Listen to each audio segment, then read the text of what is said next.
Field here at Ankeny Centennial High School for tonight's doubleheader against the visiting Dowling Catholic Maroons and your Centennial Jaguars. We are getting ready to go with opening ceremonies here this evening. For that, we are going to turn it over to the PA announcer, Rodney Tomlinson.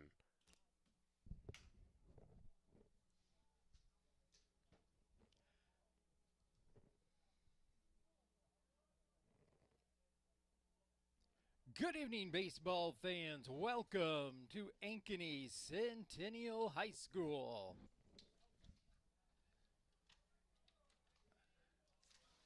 For tonight's CIML doubleheader, as we welcome the Dowling Catholic Maroons and your Centennial Jaguars.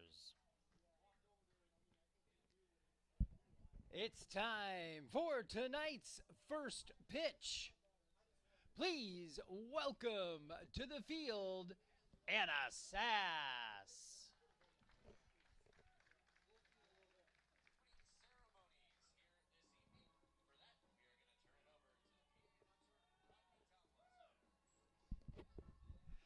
Anna making her way out will get us started. Let it rip, Anna. Oh, good shot.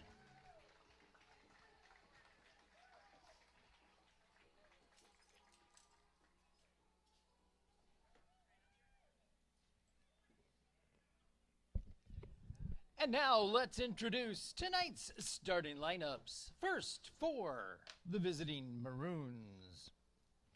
Leading off at shortstop, number 1, Carter Nicholson. Batting second, the center fielder, number 5, Will Kelly. Hitting third, number 6 at second base, Jack Barrett. Batting fourth, the designated hitter, number 24, Wyatt Jones. In the 5-hole, the right fielder, number 2, Parker DePhillips. Hitting sixth at third base, number 8, Joey Nejas. Batting seventh, number 9, first baseman, Enzo Martin. Batting eighth and doing the catching, number 10, Jack Gaskell. Batting ninth in left field, number 7, Brooks Moulton.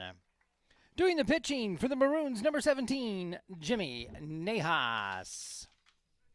Your head coach is Jarek Seifert. Jim Nejas, Henry Drops, and Noah Glendevan are the assistants.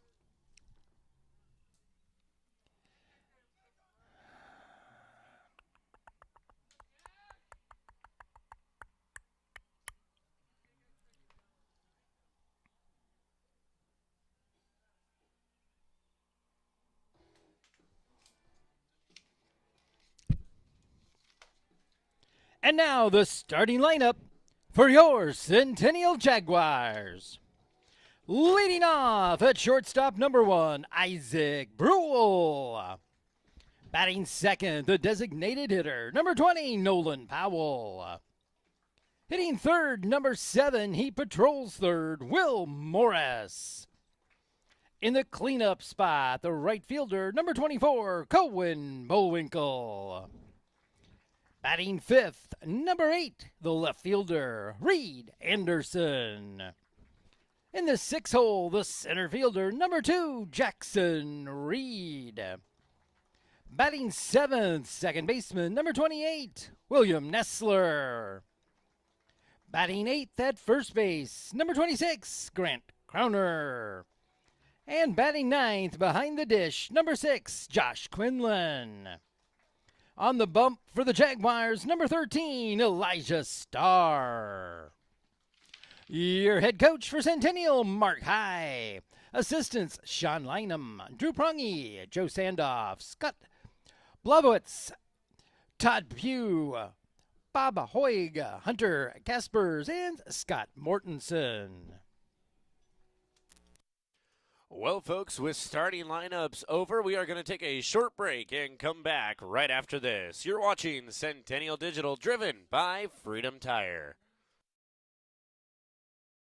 Dear Cable Internet, I've met someone I can rely on, who moves my speed and is okay with how much I work. I'm sorry, but US Cellular Home Internet and I just have a stronger connection. Get connected with US Cellular's home internet for just $39.99 when bundled with a wireless plan, plus a 3-year price lock guarantee. US Cellular, built for us.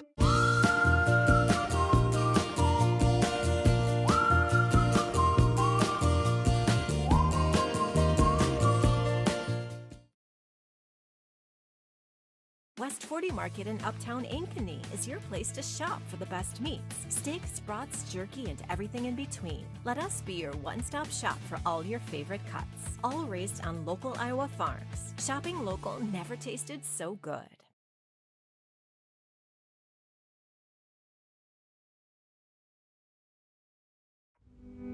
Freedom Tire is proud to be the title sponsor of supporting Jaguar student athletes through Centennial Digital. With 6 locations around the metro, you're never far from getting you back or keeping your family safely on the road. Our certified staff and state-of-the-art technology means you can take comfort knowing you've got the best work at the best prices. Come see us at Freedom Tire, a proud supporter of Centennial Digital.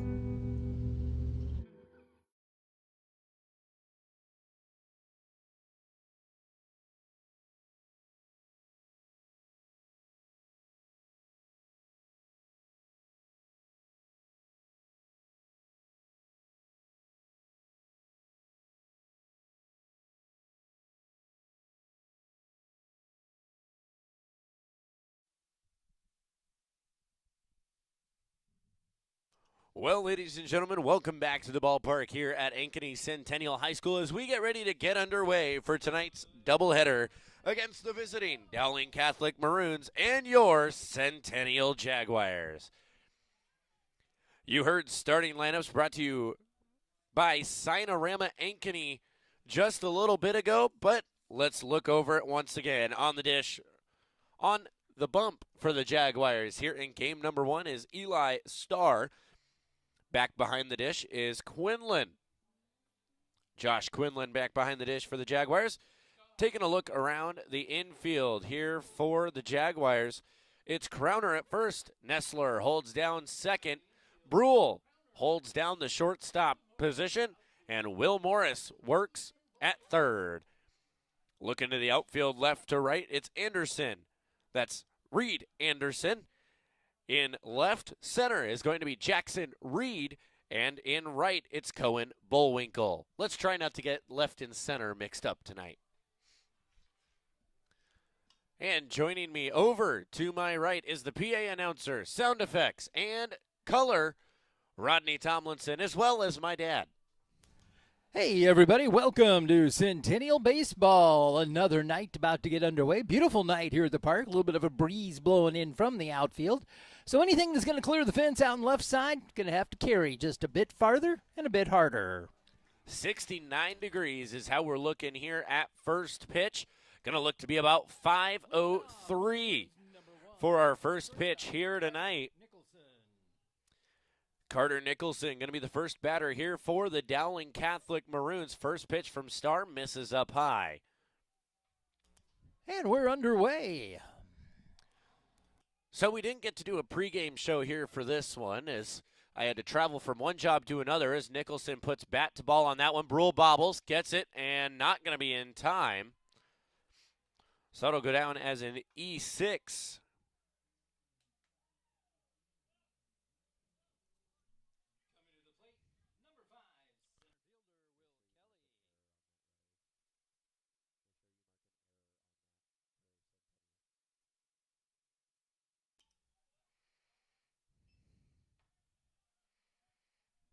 That brings up Will Kelly. Will Kelly leads the Maroons in batting average with a .394 batting average on the season so far.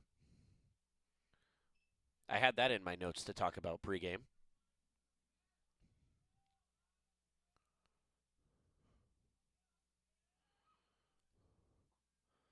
Stars sends him a pitch he looks at swinging. Kelly with an offering at that one coming up empty. And the Maroons, their leadoff man aboard, courtesy of the air. So just a little bit of history on these two teams. The last time these two teams saw each other, as Nestler looks to make the easy play over at first to put one away. Brings up Jack Barrett, the second baseman.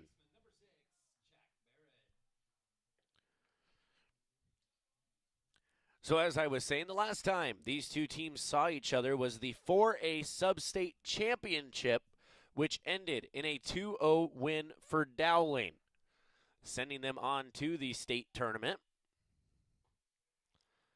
First pitch finds the outside portion of the zone, where I believe their next victim was DCG. You would be correct. We talked about that in the first home game of the season here at Centennial. Both Centennial and DCG taken out by Dowling Catholic, just at different stages of the tournament.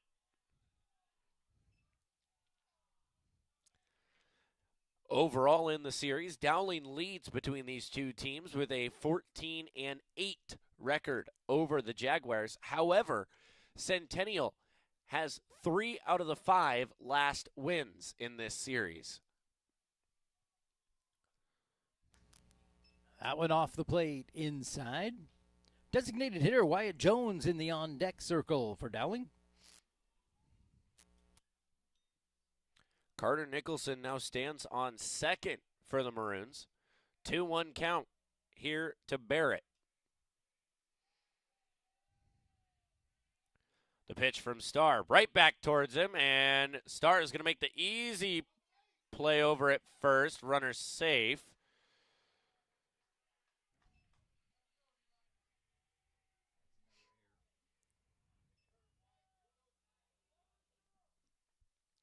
So Barrett going to reach on an E1. Starr just not able to make the throw long enough for Crowner to get to it. Just short-armed it a little bit. He did a nice job of getting the leather out there and knocking it down, but then just short-armed the throw and pulled Crowner off the bag. So now the designated hitter, Wyatt Jones, in the box. So 3 hitters, 2 errors for the Jags. That's not the defensive start they're looking for. Yeah, not the way you want to start in a doubleheader here this evening, as that's going to be bat to ball on that one, and it's going to be a base hit. So the Maroons will bring one across and mark down an RBI for Wyatt Jones. Moves runners to first and second. So an early mound visit here for the Jaguars. We have 1 away here in the top of the first, 1 across for the Maroons, and 2 on base. You're watching Centennial Digital, driven by Freedom Tire. What if you could create memories that would last a lifetime? That would be pretty cool. Well, now you can.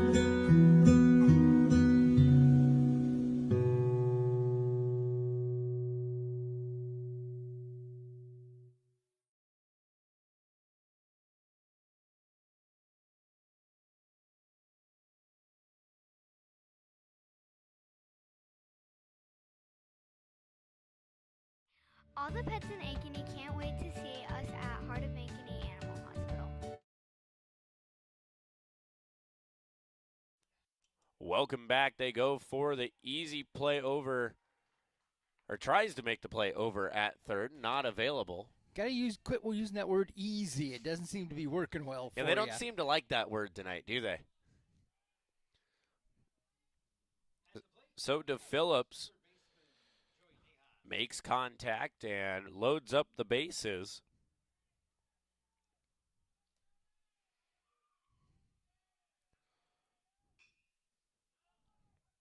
Nejas over to Brule, 6-4. Got the 3. That's 2 away.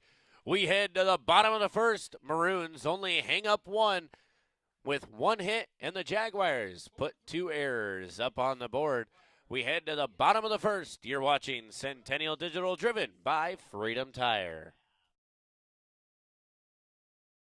Located just south of Uptown, our family-owned and operated practice has yearly plans with monthly pay options. Your dog or cat can get routine and preventative care before you may ever even know they are sick. From dental care to x-rays to our own pharmacy, we love them like our own. Your pets are our pets at Heart of Ankeny Animal Hospital. Our phones were made to help us connect, and somehow they've made us less connected. Which is ironic, don't you think? Ugh, I love this song so much. Let's find us again with Us Mode. US Cellular, built for us.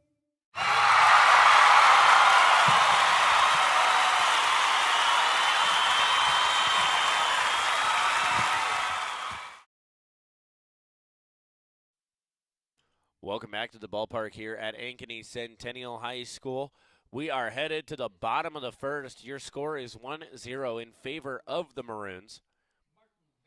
Leading off for the Jaguars is going to be number 1, Isaac Brule. The battery for the Maroons is Nahas to Gaskell.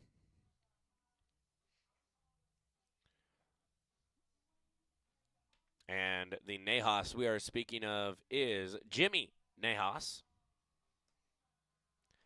Joey Nahas playing third base. Jimmy and Joey. You think they ever get confused with each other? I bet Mom and Dad never yell the wrong name. Right?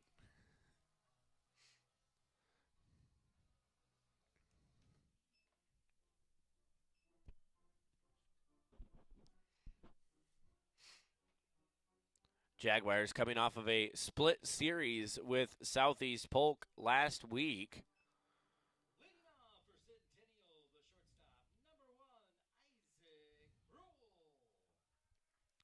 Centennial lost the first game last week against Southeast Polk and came back in the second as Brule makes contact with that one. Going to be sent foul and no room. A fence gets in the way over there on the right field side. Plenty room, plenty room. Fence. Oh, Keith Murphy. Brule looks to lay down the bunt. Nothing there. Leaves it outside. 1-1. That takes you back to your softball days, doesn't it?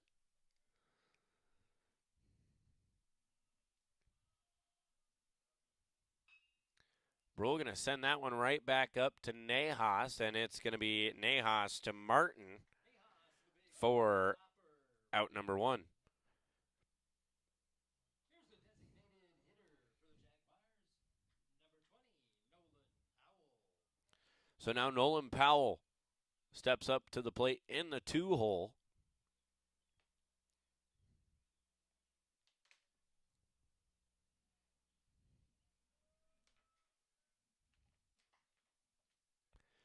Nolan Powell, a .308 hitter on the season so far.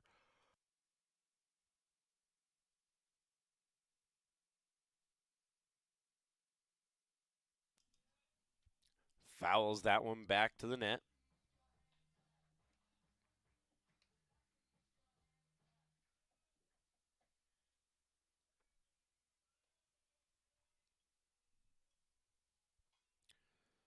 Another one fouled back to the net.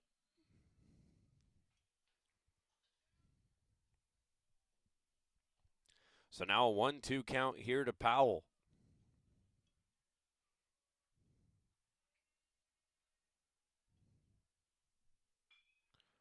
Another right up the middle.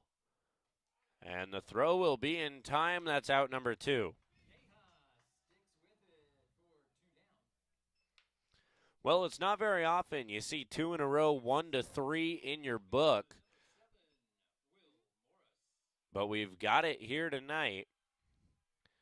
So now the leader in batting average for the Jaguars steps up to the plate, Will Morris, a .429 batting average on the season so far.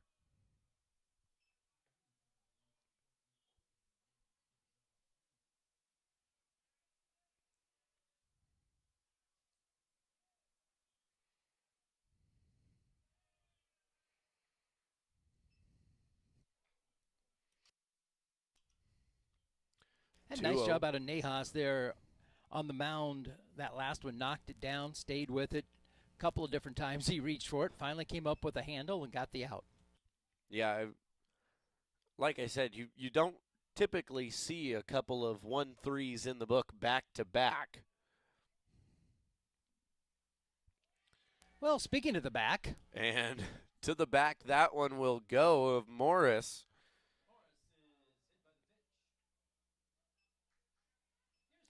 So Morris will get the ride down to first.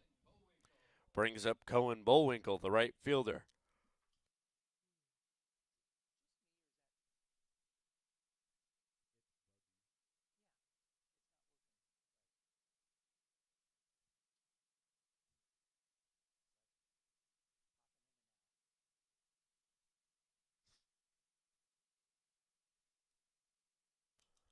First pitch to Bullwinkle is a strike.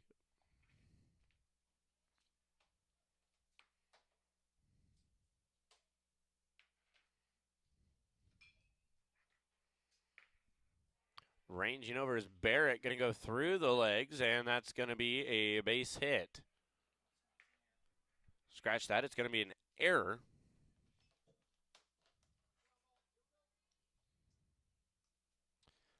So an E4 will get Bullwinkle on base. Brings up the left fielder, Reed Anderson.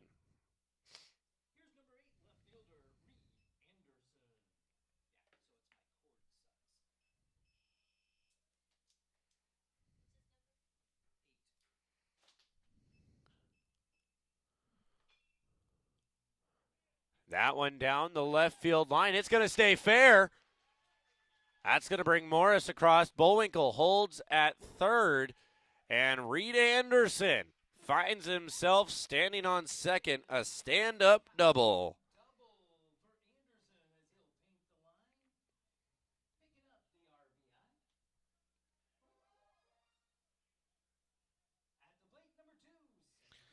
So that'll bring up Jackson Reed.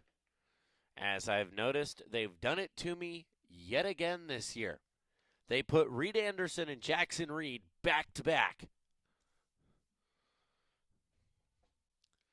They heard me say something about it last game. They were listening last game of saying, oh, they were nice again. They didn't put them back to back, and they said, watch this. Well, see, that's what you get for bringing it up.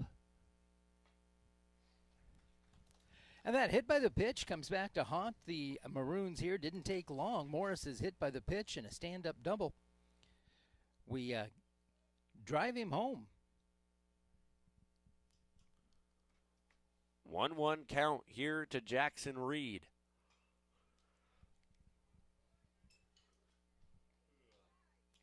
Fouled back to the net.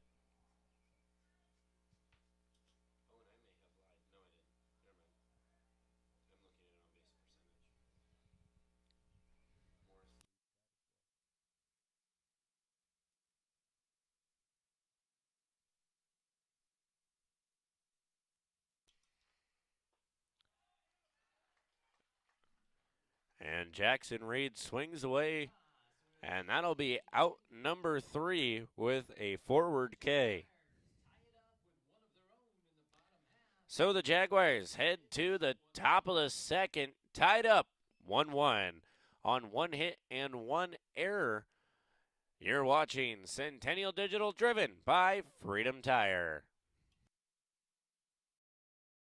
So when an athlete walks into Nick Jarash Fitness, the one thing we want them to know is that this is a phenomenal community. We have the best coaching. We have the best technology. We have the programming that can help them succeed. So whether it's trying to get on JV for the first time, going to that next level on varsity, going from a second string to an all-state player, we have the tools, we have the programming and the coaching in order to take each individual to their next level.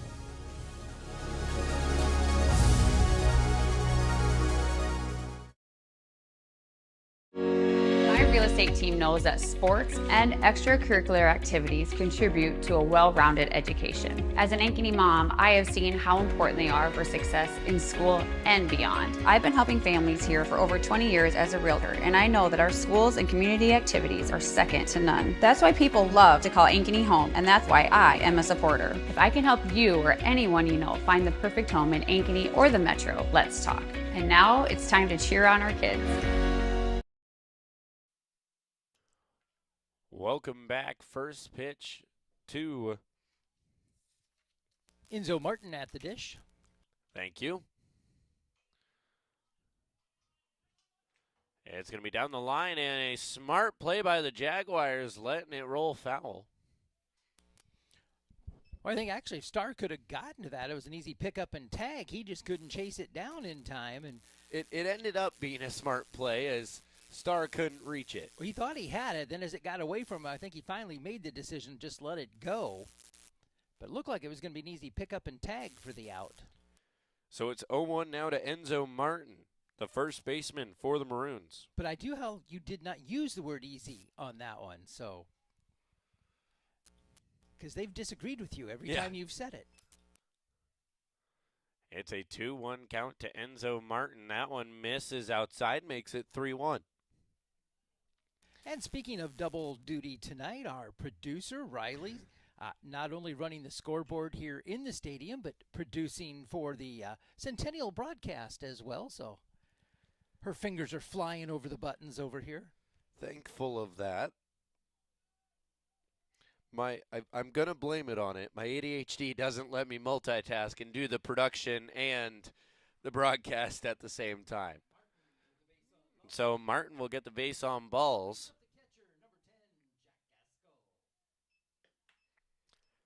And Gaskell will step into the box here for the Jaguars.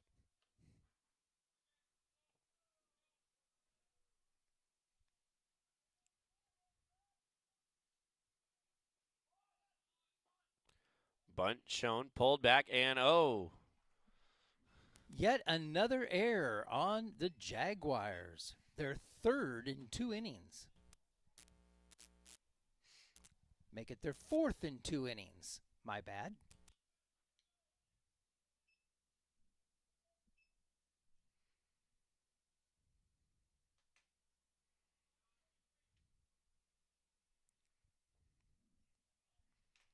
So now the 1-0 pitch here to Gaskell.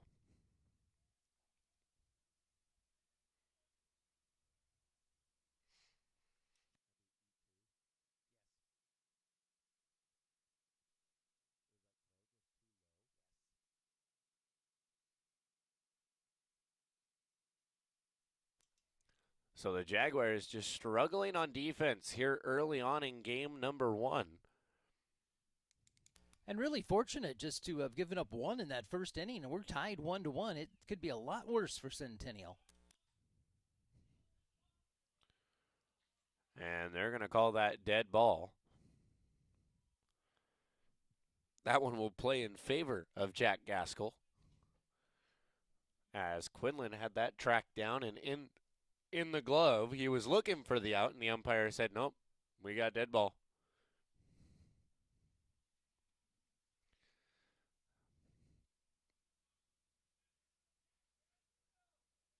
One, two. Nice breaking ball. Quinlan loses track of it. And that'll bring Martin over to third. Quinlan knocked it down. He just didn't realize he'd blocked it and knocked it down. He thought it squirted on through. He was looking to the backstop, and it was sitting right there in the batter's box. So now 2-2 pitch. Misses up high, fills up the count, 3-2. Centennial just needs to shake off the cobwebs here, settle down a little bit, and get into this one. Another dead ball.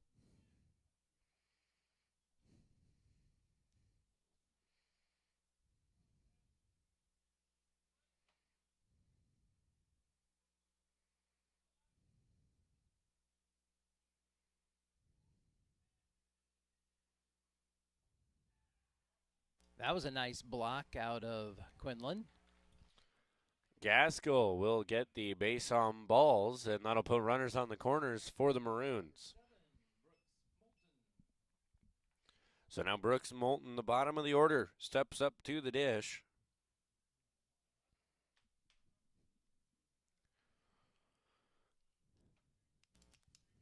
You know, Kate, any team, you keep giving them opportunity after opportunity, sooner or later they're going to cash those in on you.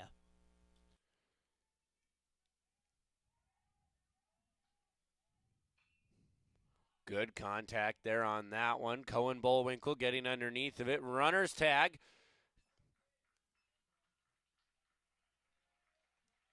And Bullwinkle will keep the runner at first, but a sacrifice fly from Moulton will bring Martin across.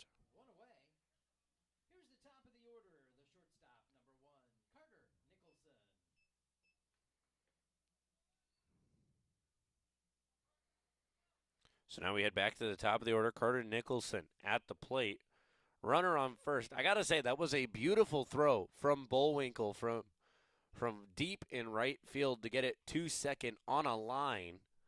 Well, if you look at the flag out there, it is blowing left to right. It did push him toward the right field line. He set up the feet before he caught it. He knew when he grabbed it he was going to second. He wasn't going to try to throw home. He knew he didn't have much of a chance there, so he did hold the runner. Nice job there. Keeps the double play in order. And I guess I kind of lied earlier. The Jaguars coming off of a doubleheader win, as that one is going to get by Nestler, and runner is going to end up on third.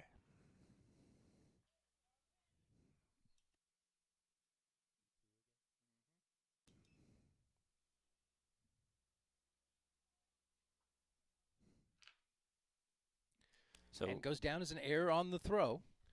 Lets Gaskell advance to third. And there is a courtesy runner at third for Gaskell. That is Trey Wilson, number 15.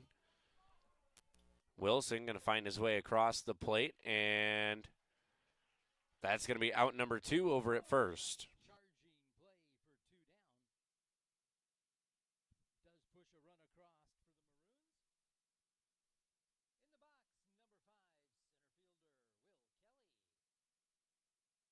So now Will Kelly steps up to the plate here for the Maroons, a senior here this season.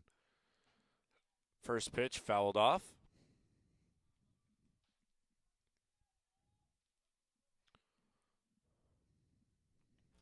So 2 walks, a sacrifice, an error, and a 6-3 putout, and the Maroons have picked up 2 runs. That's 2 errors.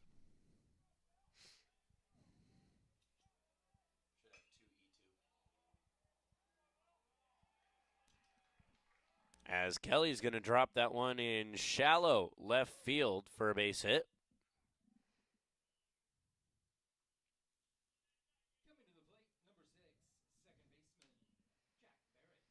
So now Jack Barrett reached on an error in the first.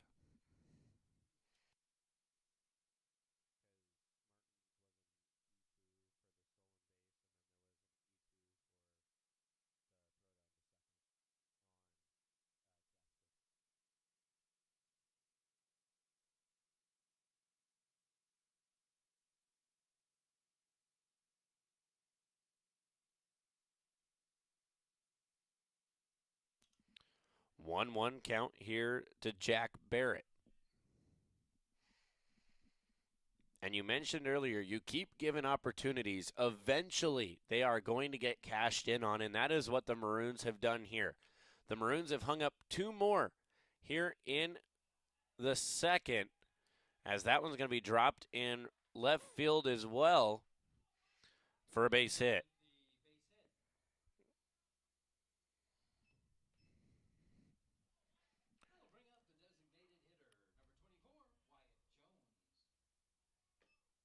So Wyatt Jones now at the plate.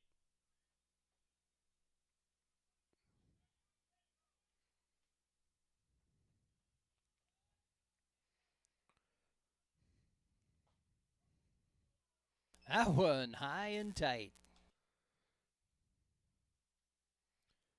Jaguars looking to cash in the get out of jail card. Notice I didn't say the get out of jail free card. No, it has cost him a couple, so there's no free to it.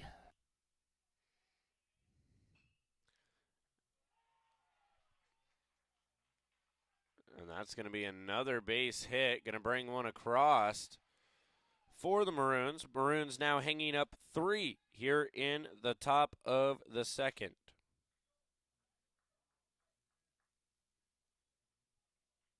At the plate, number 2, right fielder, Parker to Phillips. So now Parker to Phillips,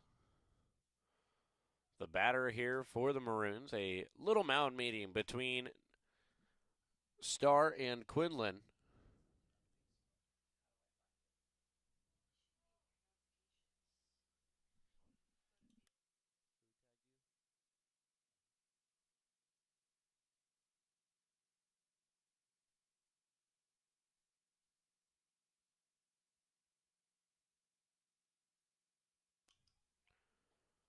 Starr brings that one in for a strike.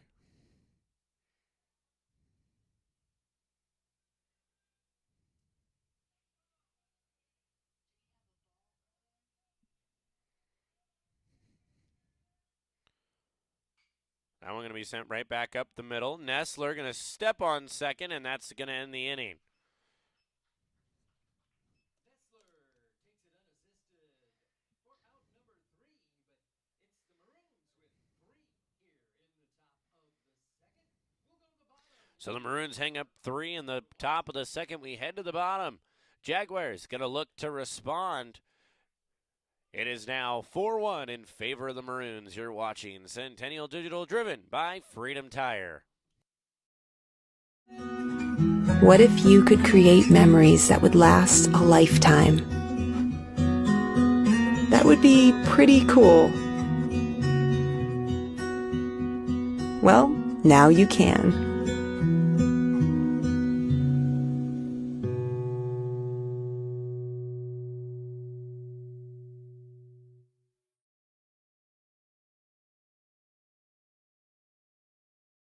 West 40 Market in Uptown Ankeny is your place to shop for the best meats, steaks, brats, jerky, and everything in between. Let us be your one-stop shop for all your favorite cuts, all raised on local Iowa farms. Shopping local never tasted so good.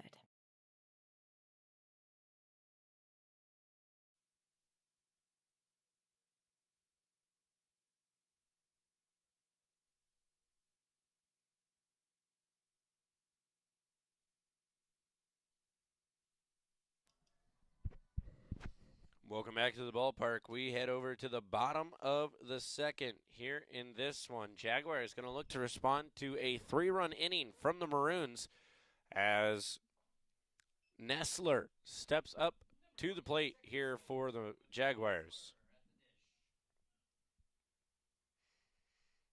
And I was saying earlier, the Jaguars coming off of a doubleheader win over Roosevelt. That was meant to be the season opener for the Jaguars. Ended up having a home season opener instead of an away season opener. The Jaguars winning 8-1 in the first game over the Maroons, and 12-1 through 5 in game number 2, bringing Centennial to their 8-5 record on the season. That one misses outside to Nestler. That 8-5 record leads to a 4-4 conference record, putting Centennial 5th in the CIML.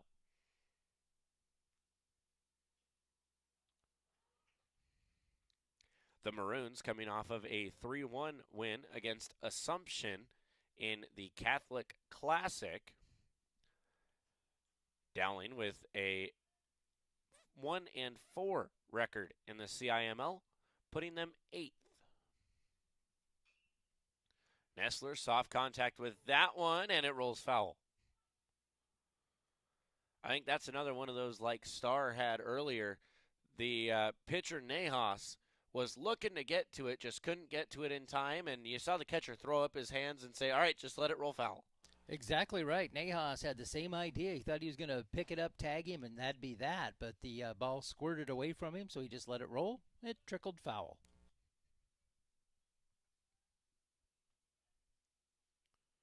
I'd like to say no harm, no foul, but I guess that doesn't fit. Nestler going to be retired on that one swinging. That'll bring up Grant Crowner, the first baseman.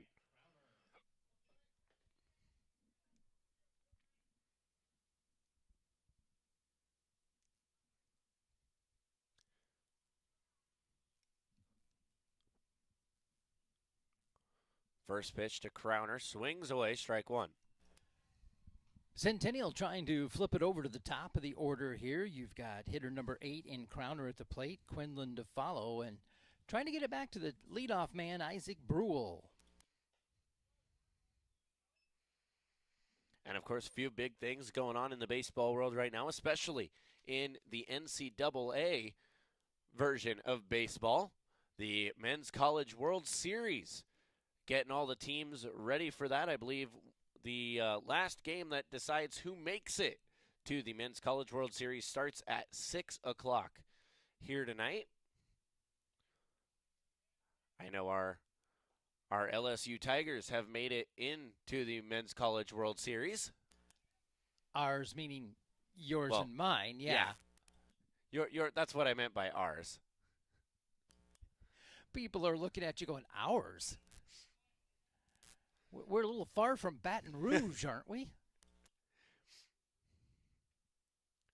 And I know one of Coach High's big things during this time of year when the Men's College World Series is in Omaha is if you have the chance, make your way to Omaha, go see a game. Go see how they do their pregame warm-up. Go see how they function at the college level and see what you can bring back to the high school level of baseball. Well, in the backstory on that, we went to our first College World Series a couple years ago. We were there the night that LSU and Wake Forest, thank you, went 0-0 through 10 innings. And LSU ended up pulling it out in the 11th. One of the players on the way out threw a ball to you in the stands, and boom, just like that, you turned purple and gold and became a Tiger fan. And then about a year later, we took the 14-hour trip, yes? 15, but who's counting? Sorry, 15-hour trip down to Baton Rouge, Louisiana, and caught the Tiger and Gator, I believe it was, series in Baton Rouge.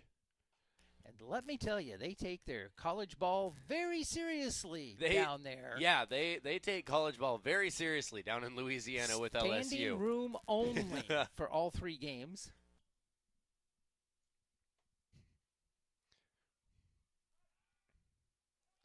That one's going to get by Martin, and Crowner going to find his way over to second.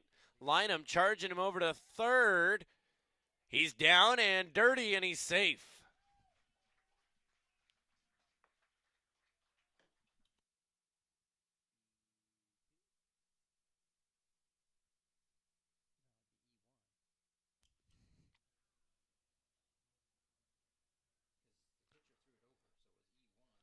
So that'll be the second error here for the Maroons.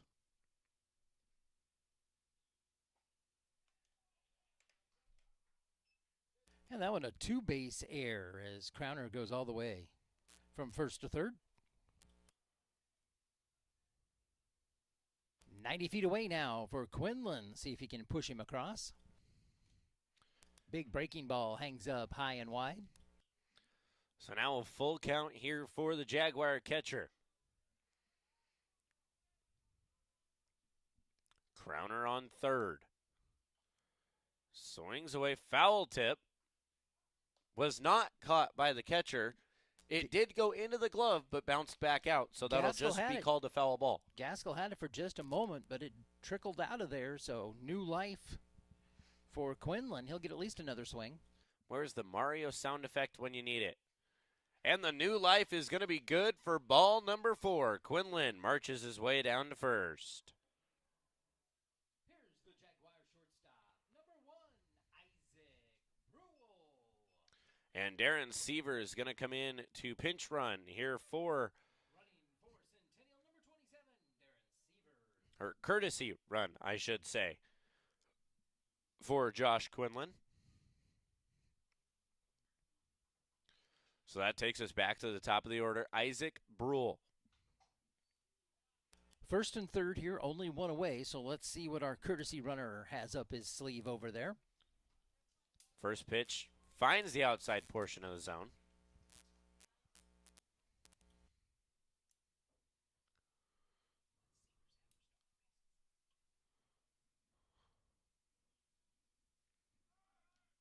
Severs goes to second. Maroons are just going to let him go. So add one to the stolen base attempt and the stolen bases. That'll put Darren Severs at 2 stolen bases and 2 stolen base attempts. Brule gets contact with that one. The right fielder's going to have to range, and that drops foul. I got to say, if that one would have stayed fair, I don't believe DePhillips would have gotten over to it. He was playing way more towards center than he is towards that right field line. He is way off the line, and the wind pushing it away from him. Had that one fouled inside the foul line, he'd have still been running. Brule sends that one right back up the middle, and that's going to bring one across. Brule going to go to second as that one gets past. It's going to be a close call at the plate. It stays up. Brule was looking at going to third, realized that one was rolling down towards third base, and decided, yeah, probably not the best idea. So Brule will get a single and reach on the throw home. And it's an RBI single for Brule.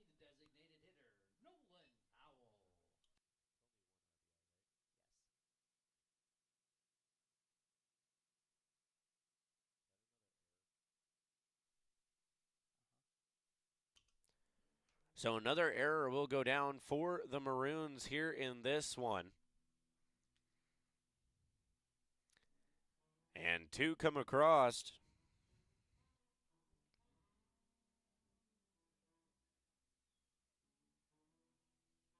As a mound visit for the Maroons.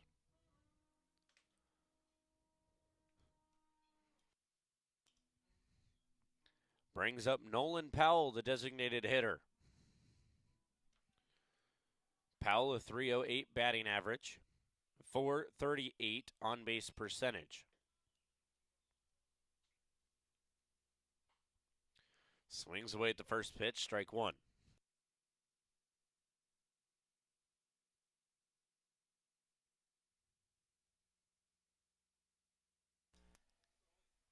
Well, right now the Airs lead the score. It is 8-7 in favor of the Airs. As a balk has been called. A balk has been called on Nejas. That'll give Brule the free ride to third.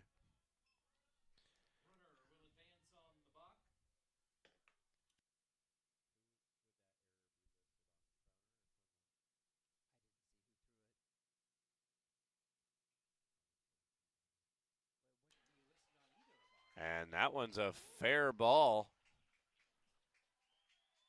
And Nolan Powell slides into second, brings another one across.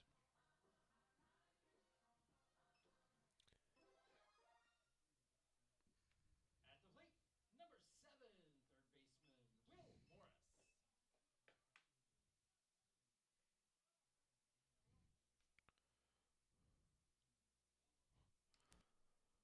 So Centennial working here, trying to answer back. Well, they've answered. Now they just have to exceed. And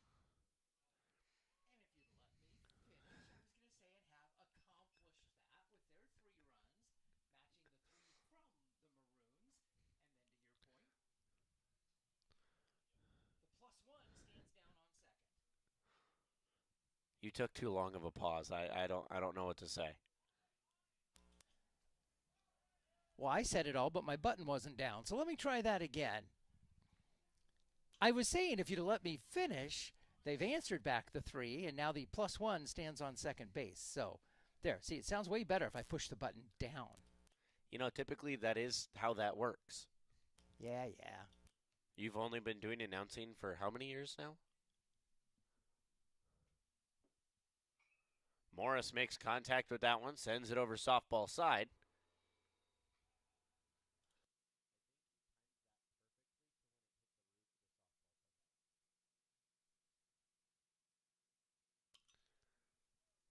So now an 0-2 count here to Morris.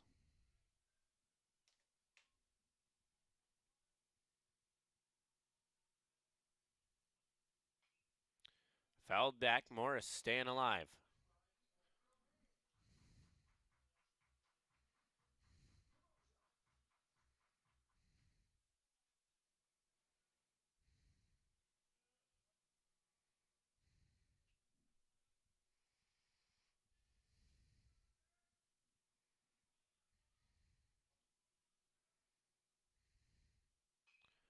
Morris gets a hold of that one, gets to the glove of Nejas over to first. And that's going to be out number 2.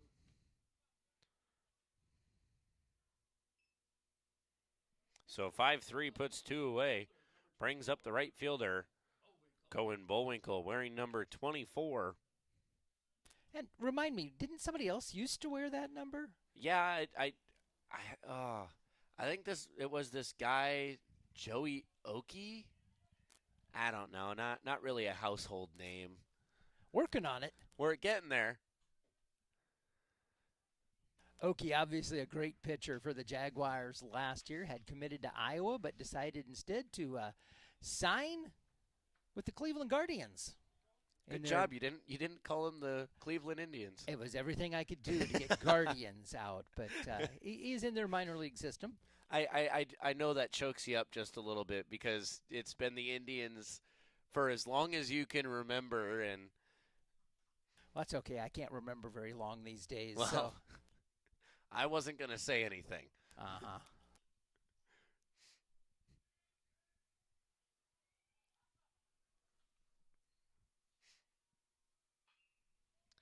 He Bullwinkle, got that one.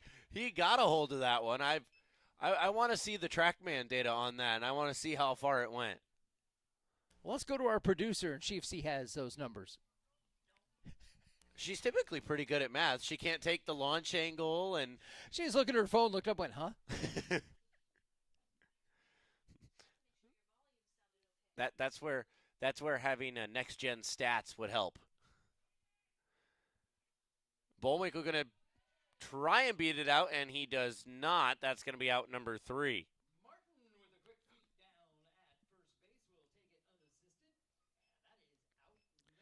So for out number 3, the Jaguars answer with 3.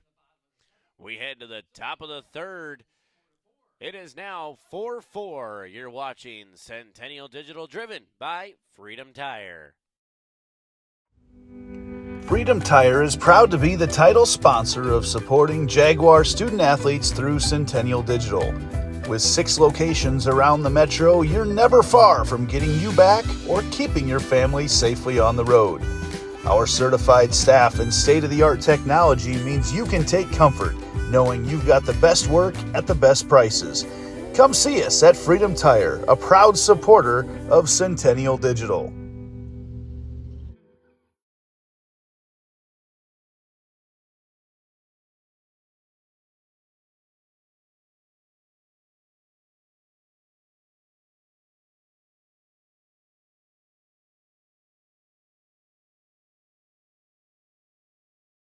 Look, here's a phone company who wants us to use our phones less. That's ironic. Yeah, but in a good way.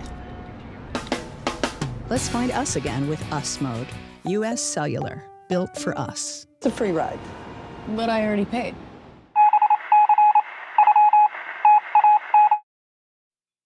Welcome back to the ballpark as Joey Nejas gets a hold of that one. Brule bobbles, and a great save by Crowner to keep that one from being an extra base, but Nejas going to stand on first.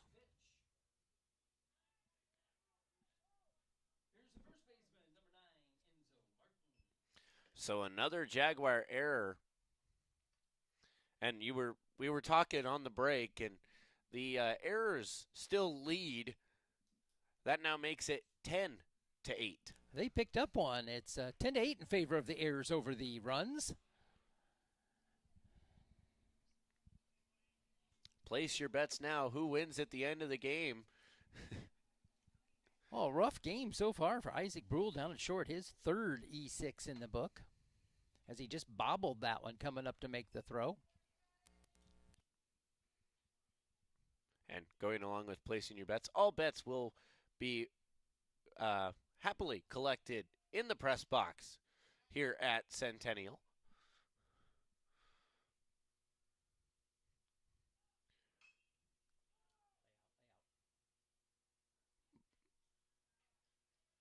Runner is safe over at first. That is Enzo Martin. But Nejas is out at second. They cut down the lead runner. So a fielder's choice will bring Martin to first. Centennial cutting down the lead runner at second base there as Brule flips to Nestler. Just couldn't turn it quick enough to get the double. And Starr looks to make the move over to first to Crowner, and runner is back safe. So Gaskell, the catcher for the Maroons at the plate, he walked last time. Came around to score for Dowling.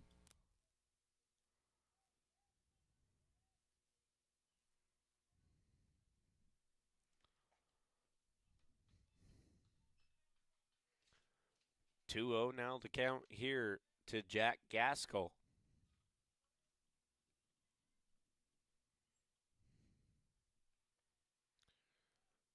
The 2-0 pitch from Starr, swung on by Gaskell. Brule going to flip 6-4, and they're only going to put one away. Cut down the lead runner once again. And again, the Jaguars get the lead runner at second for 2 away. Brings up the left fielder for Dowling, number 7, Brooks Moulton. And a courtesy runner over at first. That is number 15 for the Maroons.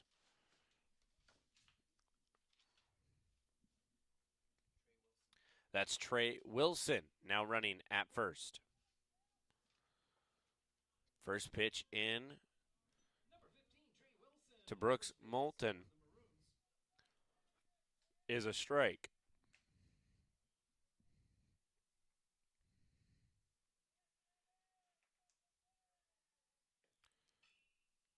Moulton swings one, drops it short and right. Bullwinkle going to fire it back to Brule. They get him out at second.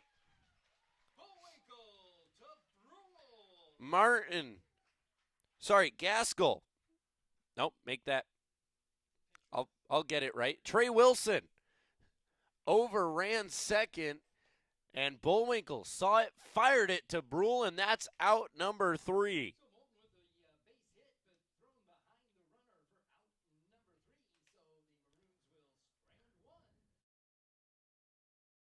9-6, going to end the inning on the third batter. So theoretically, the Jaguars went 1, 2, 3 with the base hit added on there. But 4 batters step up to the plate that inning for the Maroons. We head to the bottom of the third. It's scoreless in the top. It's still 4-4. You're watching Centennial Digital, driven by Freedom Tire. So when an athlete walks into Nick Rush Fitness, the one thing we want them to know is that this is a phenomenal community. We have the best coaching. We have the best technology. We have the programming that can help them succeed. So whether it's trying to get on JV for the first time, going to that next level on varsity, going from a second string to an all-state player, we have the tools, we have the programming and the coaching in order to take each individual to their next level.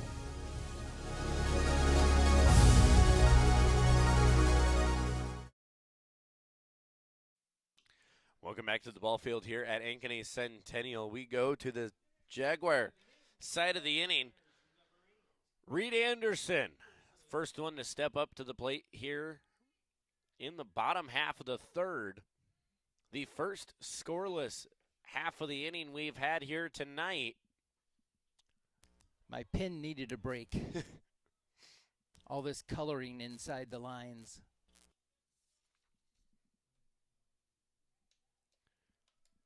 And if history tells us anything here in this game, the bottom half of the inning should be scoreless as well, because it seems to be a little bit of call and response here from the Maroons and Jaguars. Each with 1 in the first, each with 3 in the second, and so far, nothing in the third. See what Centennial can do.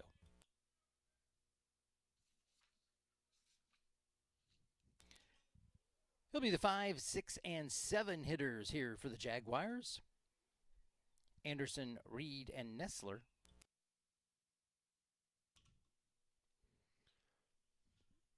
That's Anderson, Reed, and Nessler, not Reed and Anderson. Yeah.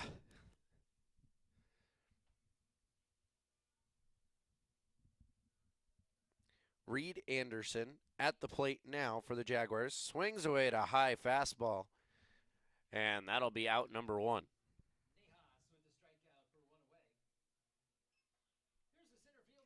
Brings up Jackson Reed.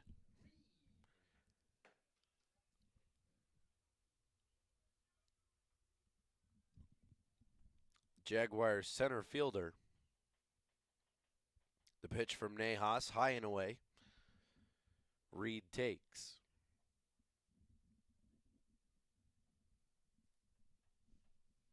And I have that as only the second strikeout for Nahas through 2 1/3.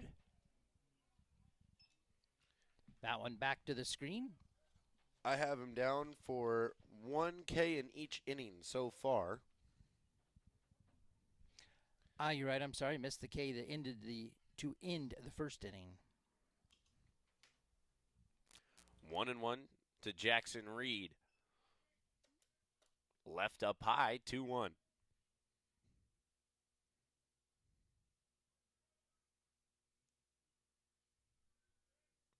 The 2-1 pitch. Swung on, 2-2.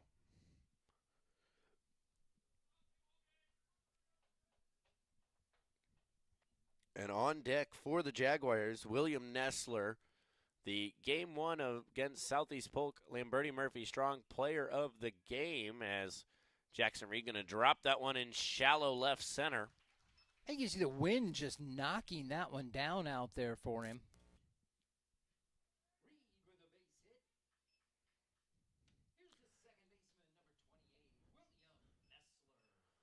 Brings up William Nessler. And you see how shallow the outfield is playing on the left side as they're counting on that wind helping him out. And that one just dumped it right in front of Kelly out there in center. Time called.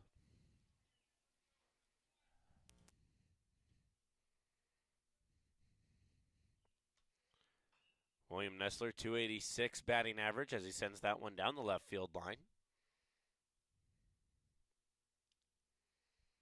348 on base percentage.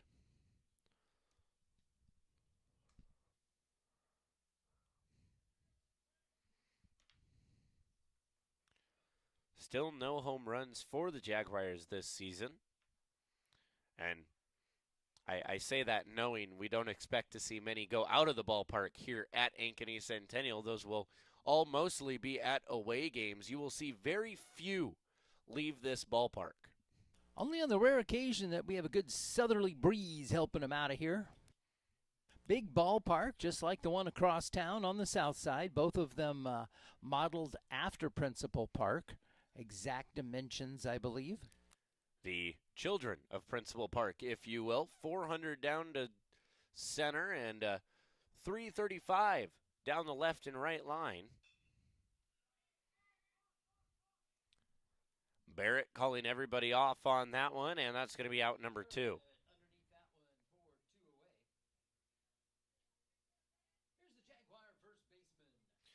So now Grant Crowner steps up to the box for the Jaguars, the first baseman.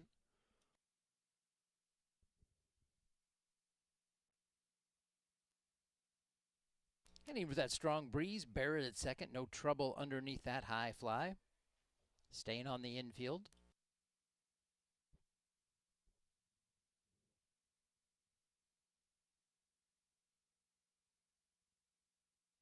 Grant Crowner, 250 on both batting average and on base percentage.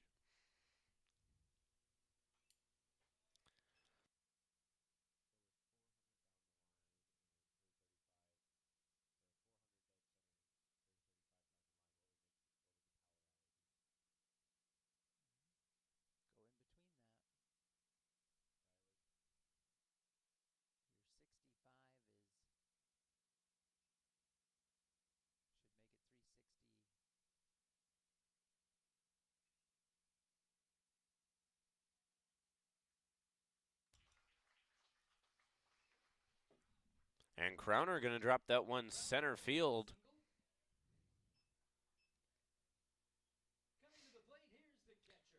Puts runners on first and second for the Jaguars. Down to the bottom of the order, Josh Quinlan, the catcher.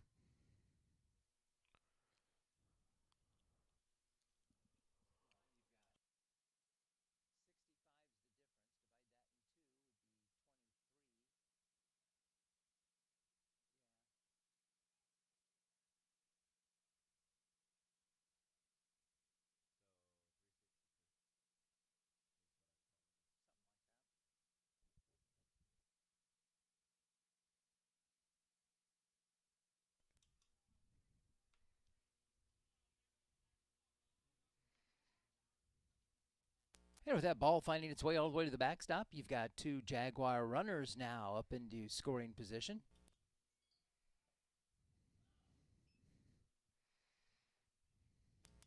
Pops by Gaskell, but not far enough.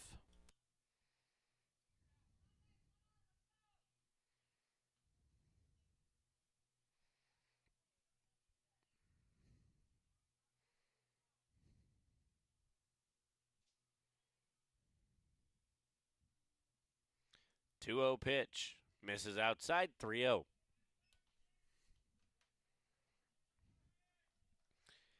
And you got to imagine the take sign is on here for Quinlan. 3 balls, no strikes.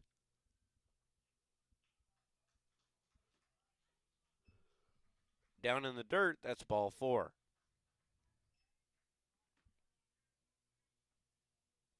And that'll put runners all the way around with Isaac Brule coming to the plate. Darren Sievers stepping in at first for Quinlan.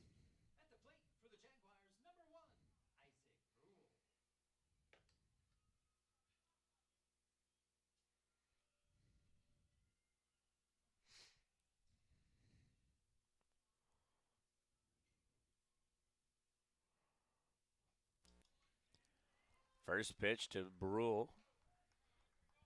So the base is juiced with Jaguars here all the way around. Base hit on a Brule last time. One here should bring a pair home. Jaguars looking to break the streak of following what the Maroons do, as they're not going to do it. And the Jaguars leave 3 stranded as we head to the top of the 4th. No score in the bottom of the 3rd. Leaves us 4-4. You're watching Centennial Digital, driven by Freedom Tire. Freedom Tire is proud to be the title sponsor of supporting Jaguar student athletes through Centennial Digital. With 6 locations around the metro, you're never far from getting you back or keeping your family safely on the road. Our certified staff and state-of-the-art technology means you can take comfort knowing you've got the best work at the best prices. Come see us at Freedom Tire, a proud supporter of Centennial Digital. No matter how hard I try, I cannot come up with any place I'd rather call home than Ankeny. We raised our family here, so when it came time to downsize, I knew there was no place for me but Ankeny. From unique shops to incredible restaurants, there's always something new to explore, and it's all just a few minutes away. Building my home here with Caliber was one of the best decisions I've ever made. If you're thinking about making a move, let me help you find your perfect home. You'll fall in love with Ankeny just like I have. Let's talk soon.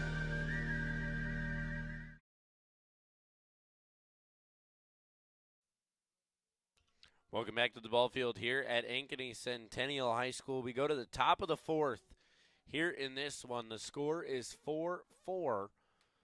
The Errors still leading, 10-8.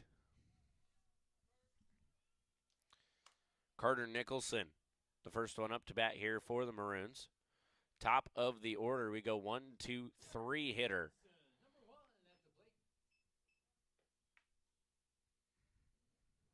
Top of the order for the Maroons, their shortstop Nicholson. Watch that breaking ball find its way over, and that one will be strike 2.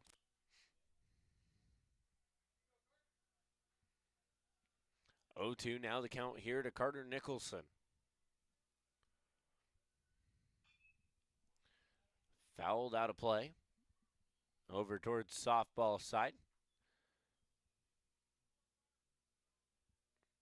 The Jaguar girls in action against Dowling Catholic as well tonight.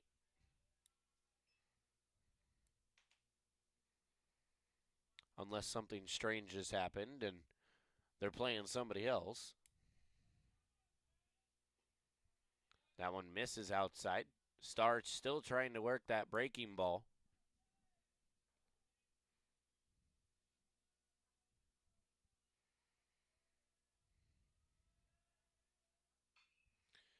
Nice contact. Getting underneath of it is Reed Anderson, and that'll be out number 1. So an F7 puts one away. That'll bring up the center fielder, Will Kelly.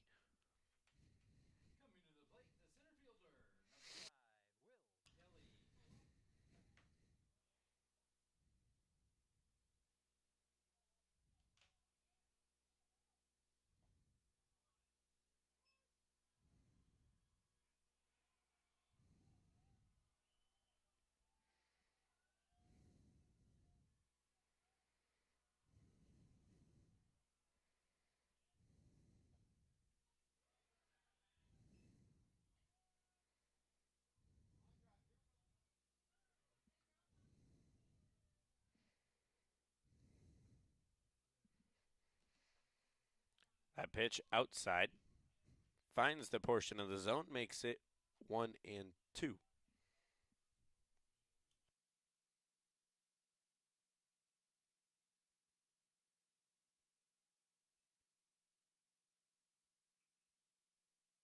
Breaking ball from Starr. Knocked foul.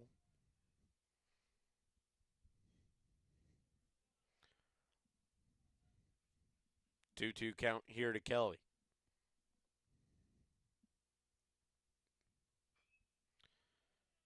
And it's going to be a dribbler. Starr flips it over to Crowner, and that's going to be out number 2.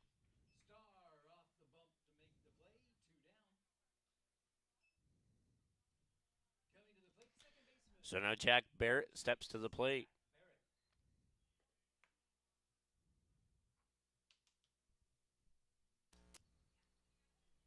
Must be a magnet out there on the mound tonight. I think that is our 4th 1-3 put out.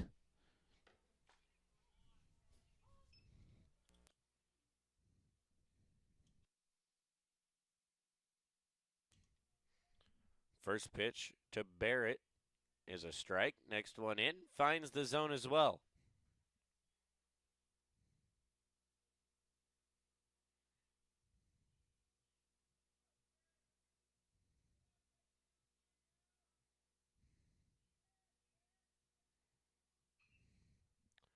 Barrett sends that one foul down the right field line, excuse me. That was a nice breaking ball out of Starr there as it started right at the hitter and broke across the plate.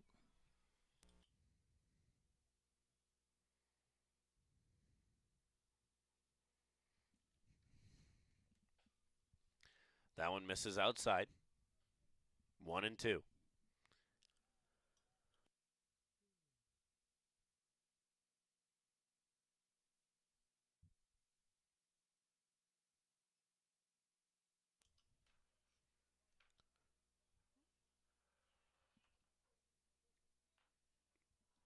Another miss outside makes it 2-2. Here to Jack Barrett.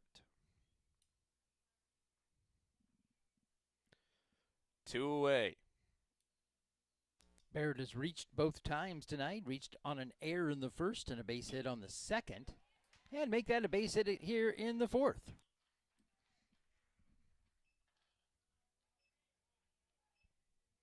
So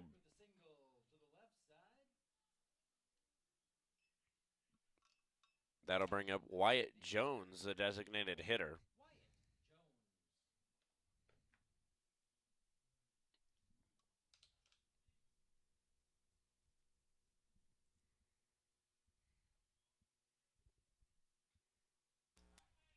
So Barrett leading the Maroons here. He's 2 for 3 in the first game. Wyatt Jones a chance to steal that away as he's 2 for 2 so far.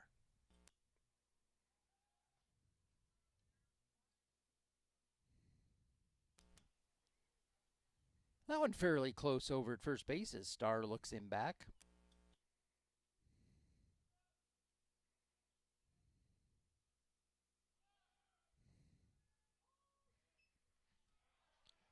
And the throw down to second, that's going to be out number 3.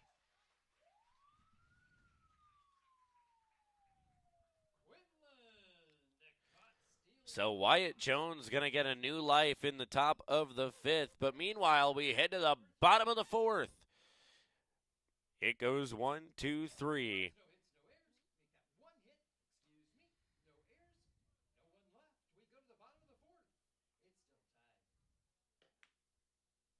You're watching Centennial Digital, driven by Freedom Tire. Dear cable internet, I've met someone I can rely on, who moves my speed and is okay with how much I work. I'm sorry, but US Cellular Home Internet and I just have a stronger connection. Get connected with US Cellular's home internet for just $39.99 when bundled with a wireless plan, plus a 3-year price lock guarantee. US Cellular, built for us.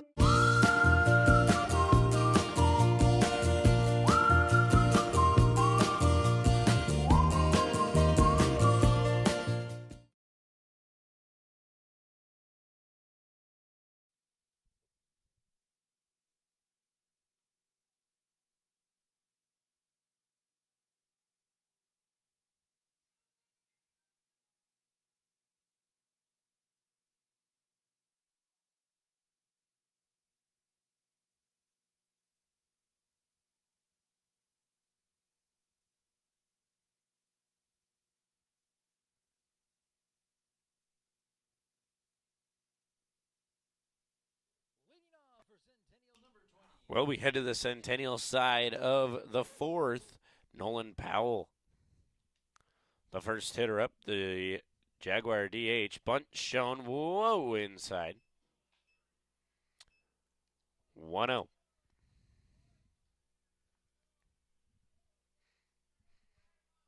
Powell putting on the dancing shoes in that first pitch.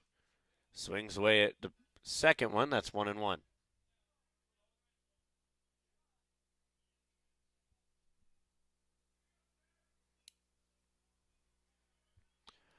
The 1-1 pitch here to Powell. Sent foul. And I can't think of any other way to rhyme with that one, so it'll now be 1-2, the count to Powell.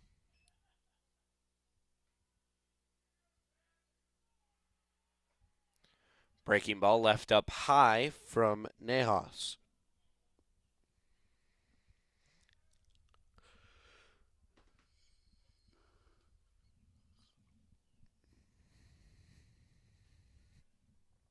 Two. Powell gets rung up on that one, and that'll be out number 1. So now Will Morris stepping up to the plate here for the Jaguars.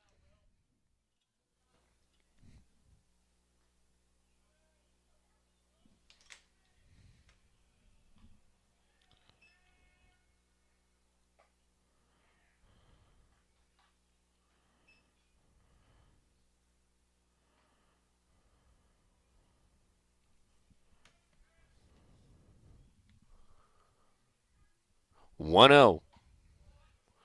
Finds the zone 1-1.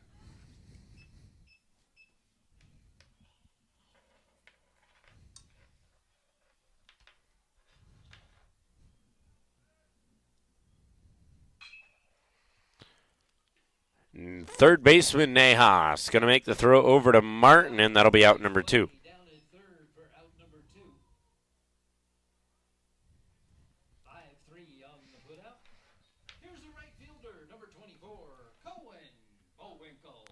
So that'll bring up Cohen Bullwinkle, the Jaguar right fielder.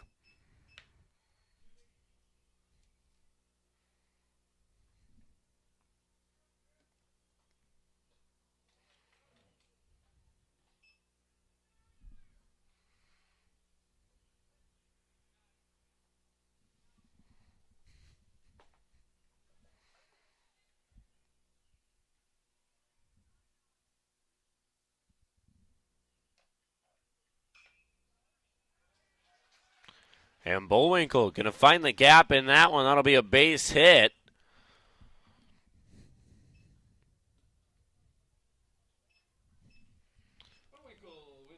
That'll bring up Reed Anderson.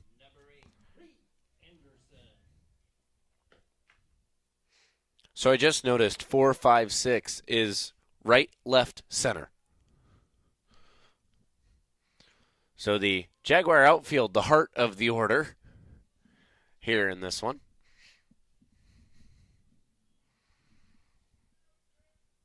And I know from our Southeast Polk series, game number 1 was pretty much this exact lineup we're seeing here in game number 1 in this one. And game number 2, we saw a couple new faces on the right side of the field. We'll see what shapes up when we get ready for game number 2. Reed Anderson makes contact with that one, going to send it to left field, and that'll be out number 3 as Moulton sits under that one. So we head to the top of the 5th. Your score is 4-all. You're watching Centennial Digital, driven by Freedom Tire.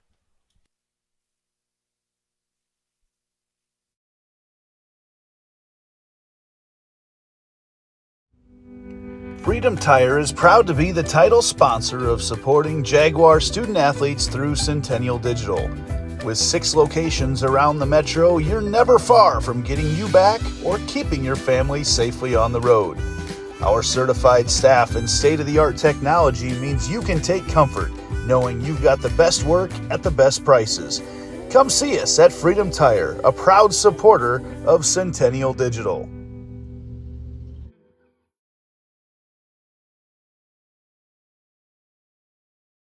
All the pets in Ankeny can't wait to see us at Heart of Ankeny Animal Hospital. Located just south of Uptown, our family-owned and operated practice has yearly plans with monthly pay options.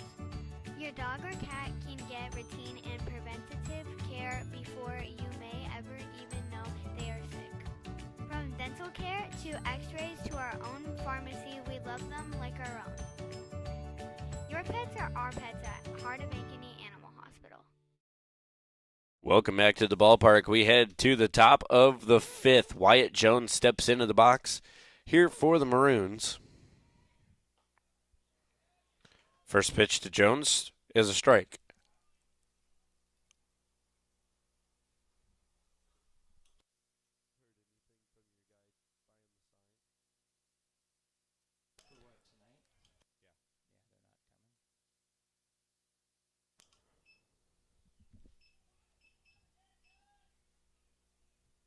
Oh, 2.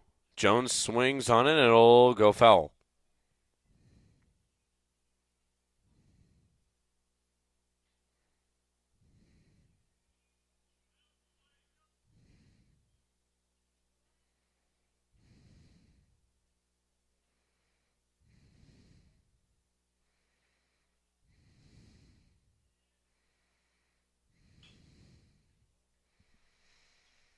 Morris scoops that one, sends it over to Crowner, and that'll be out number 1.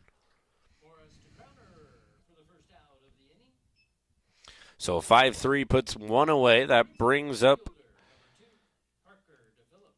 Parker to Phillips, the right fielder for the Maroons.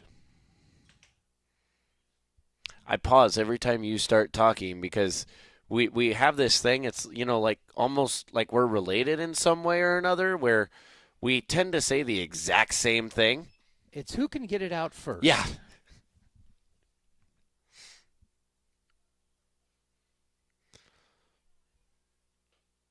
So I've started pausing before I start talking about who's batting.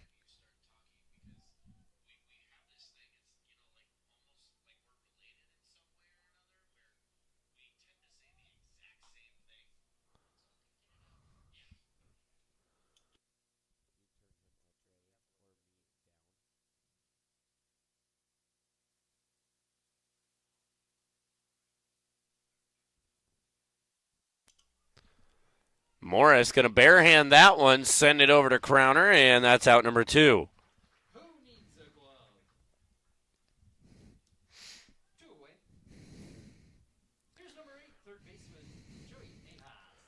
Morris playing baseball like it's the 1950s. Who needs a glove over there at third? Little Living History Farms baseball there. And Joey Nahas will be hit by the pitch. Nahas is hit by the pitch. Here's the first baseman, number 9, Enzo Martin.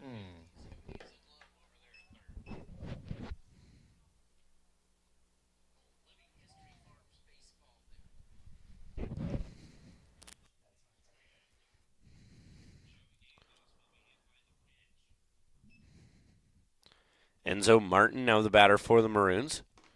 1-0 pitch, 2 away. Looking to send it to the bottom of the 5th.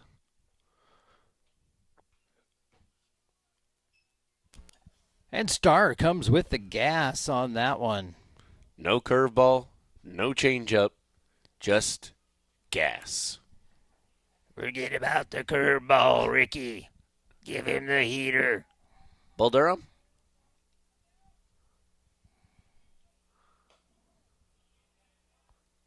Right? Wrong. Oh, no. That's Major League. Major League. Yeah, my bad. Boy, I'm going to have to revoke your man card pretty soon on that one. Yeah.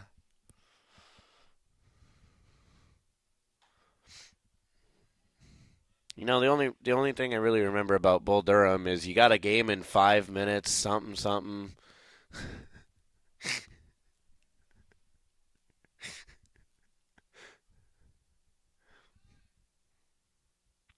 Oh, and something about let's get 2. I remember that as well, as that one sent back foul.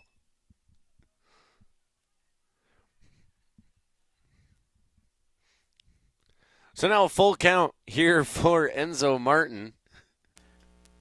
Something about leaving your fastball in the locker room. Yeah. That's the PG version. Go watch the first 15 minutes of Bull Durham. You'll know what we're talking about. And that one's a high fly ball. Brule tracks it down on the opposite side of the base. And that'll be out number 3.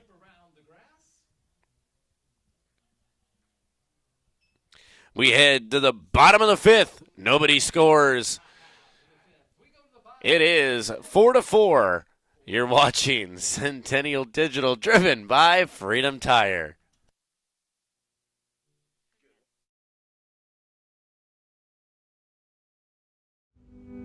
Freedom Tire is proud to be the title sponsor of supporting Jaguar student athletes through Centennial Digital.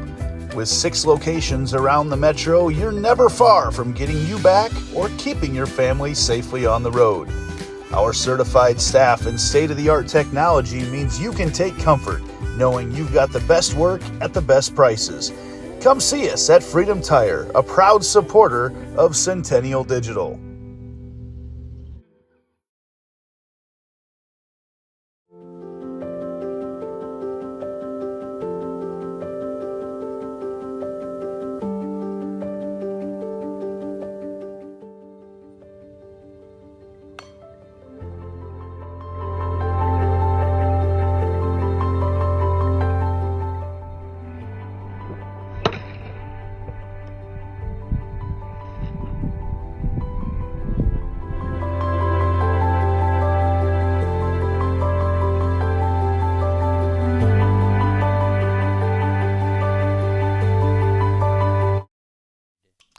Welcome back to the ball field here at Ankeny Centennial High School. Jackson Reed steps up to the box here for the Jaguars. First pitch misses outside.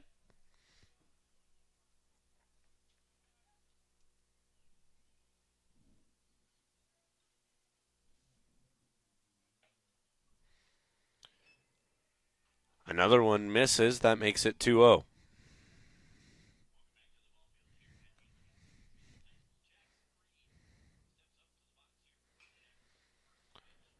That one sent foul and out of play.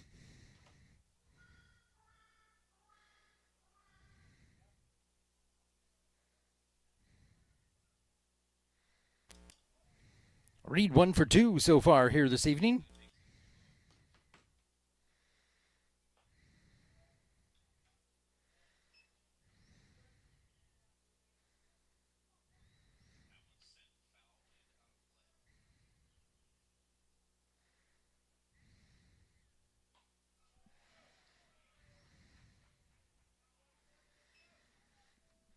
Two now the count, or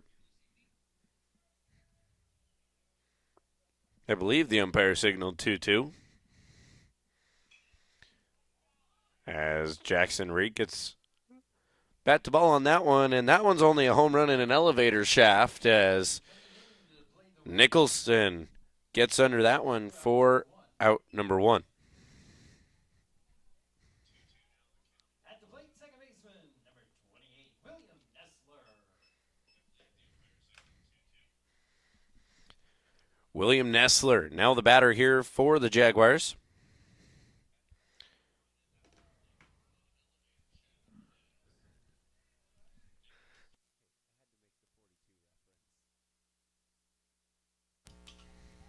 So we've gone to baseball movie quotes at this point here. We're in the bottom of the 5th in the first game. And well, you know, I figure, might as well. As Nessler sends that one into left field, and that'll be a base hit. Coming to the plate, number 26, the Centennial first baseman, Grant Crowner. So the Jaguars have gone all 5 innings with a hit.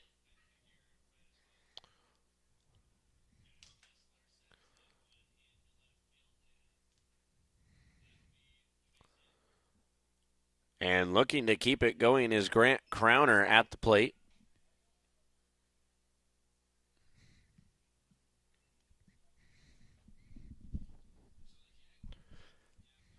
Crowner, the 0-1 pitch. That one misses inside.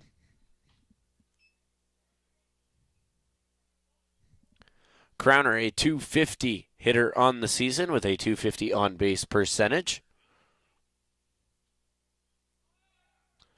Nessler goes. Ball gets away from Gaskell, and Nessler,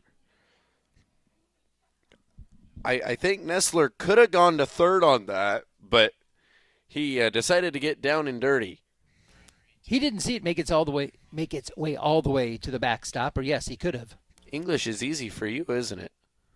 Sometimes. Nessler, from our point of view up here, kind of looking like he's hiding behind the umpire over there on second base when he takes his lead, which is kind of what you are told to do in practice. If the umpire's in a good spot, just find your way right behind him.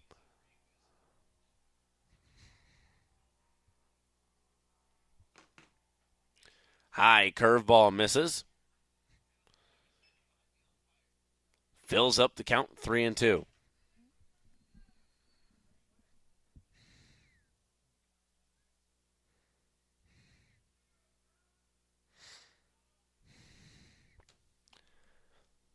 Three-two pitch. One on second, one away. Up high, ball 4. So Grant Crowner gets the free ride down to first. And I believe we will see a pitching change here for the Maroons. Looks like it's going to be number 24, possibly. That is number 24 for the Maroons coming out, Wyatt Jones. So Jones was the DH for the Maroons, will now step on to the bump, and while he warms up, we're going to take a break here on Centennial Digital, driven by Freedom Tire. West 40 Market in Uptown Ankeny is your place to shop for the best meats, steaks, brats, jerky, and everything in between. Let us be your one-stop shop for all your favorite cuts, all raised on local Iowa farms. Shopping local never tasted so good.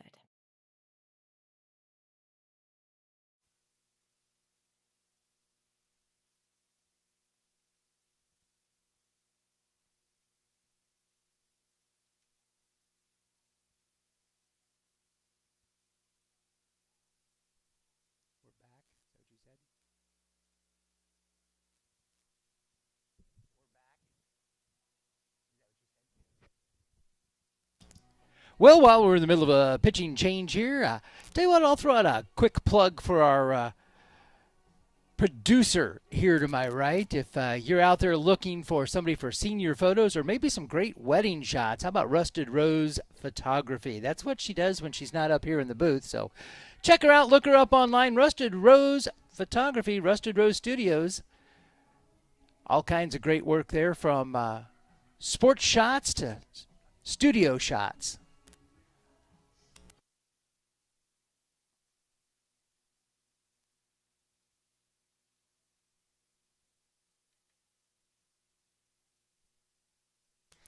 So remind me again, what's your opinion on Pierce Brosnan's singing as I'm listening to some Mamma Mia?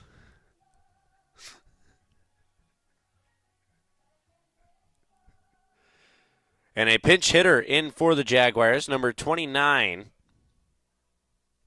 Alex Corey steps in for Centennial. Alex Corey, the pinch hitter here for Josh Quinlan.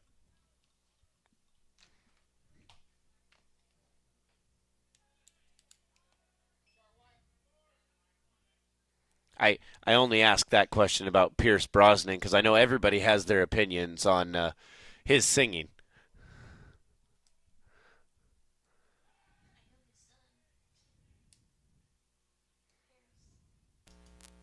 I would say some of his singing in that show was better than some of the other parts.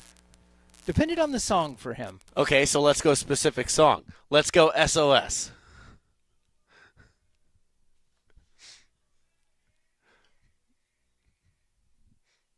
Fun fact, when I'm not at the ball field, you can typically find me at a musical somewhere or listening to a musical playlist or, something like that.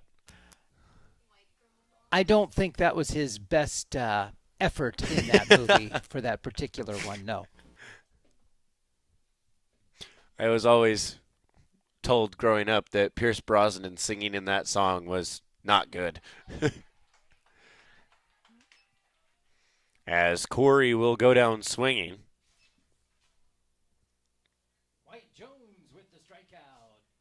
Now in the circle for the Maroons. Top of the order, number 1, the shortstop, Isaac Brule. I knew you were going to call me on it.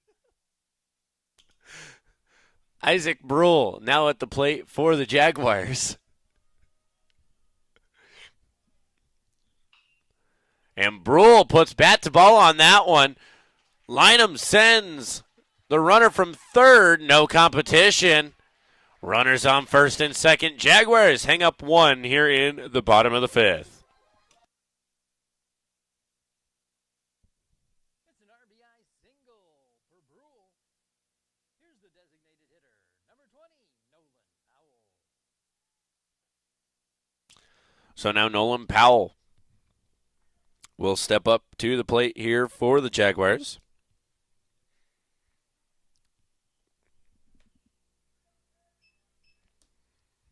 Brule, 2 RBIs on the day so far.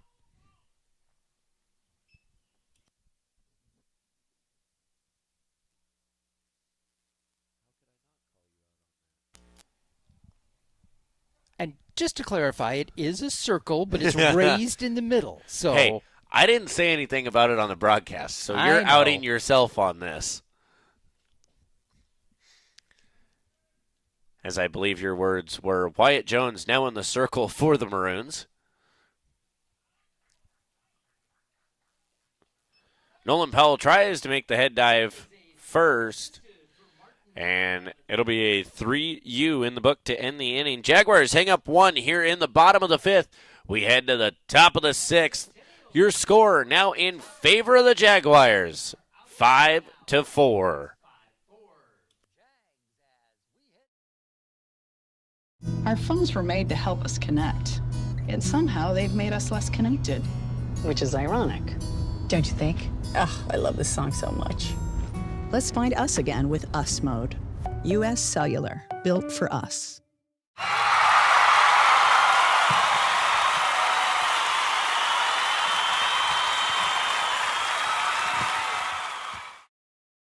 My real estate team knows that sports and extracurricular activities contribute to a well-rounded education. As an Ankeny mom, I have seen how important they are for success in school and beyond. I've been helping families here for over 20 years as a realtor, and I know that our schools and community activities are second to none. That's why people love to call Ankeny home, and that's why I am a supporter. If I can help you or anyone you know find the perfect home in Ankeny or the Metro, let's talk. And now it's time to cheer on our kids.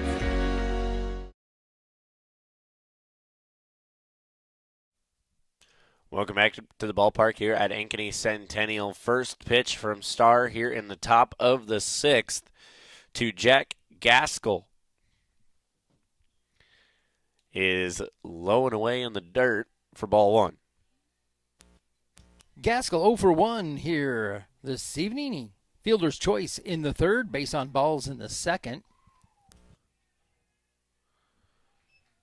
And Starr accidentally made that a little bit harder for Brule. It was a ground ball back up the middle. Starr stuck his foot out, and the ball hopped off of his heel. At the plate, number 7, left fielder Brooks Moulton. So that'd be a base hit. So a base hit for Gaskell. Brings up Brooks Moulton. A courtesy runner at first for the Maroons. We'll get you that number when we get it.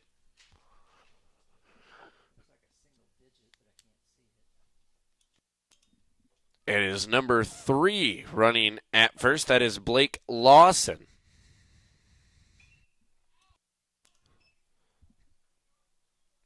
Moulton swings on that one, sends it back foul.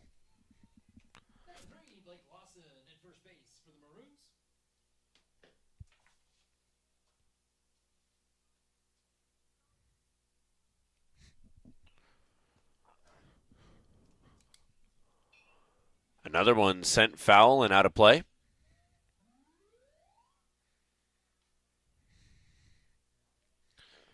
So now 0-2 quickly here to Moulton.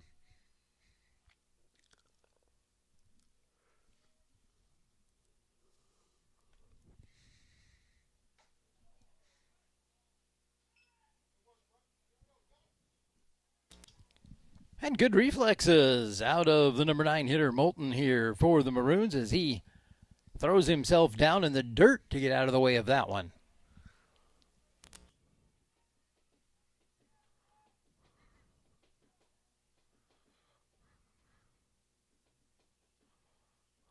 And now he'll call time and step out for just a moment as Starr looks at him, looks at the runner. And a slow hit ground ball, going to be a 3-1 flip. And that's why you do your PFP drills in practice.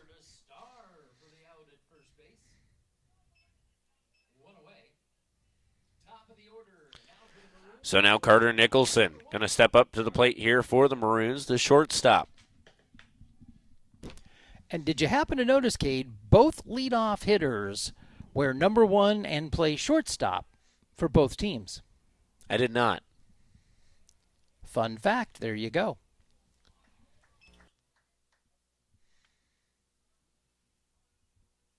Although I have noticed this season so far, Brule, listed still as a switch hitter, has hit from the right side all season from what we've seen. Here at home, anyway, have not seen him take any cuts from the left side. And that has been both against left-handed and right-handed pitchers.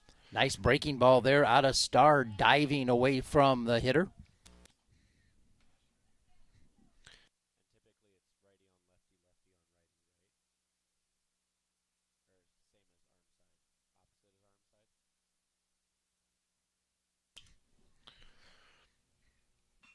O2 pitch over to Morris. Morris fires it over. Now they try and get the play over at third. They try to hit both sides of the diamond and not able to do it. But they get one away out, or they put a second one away at first.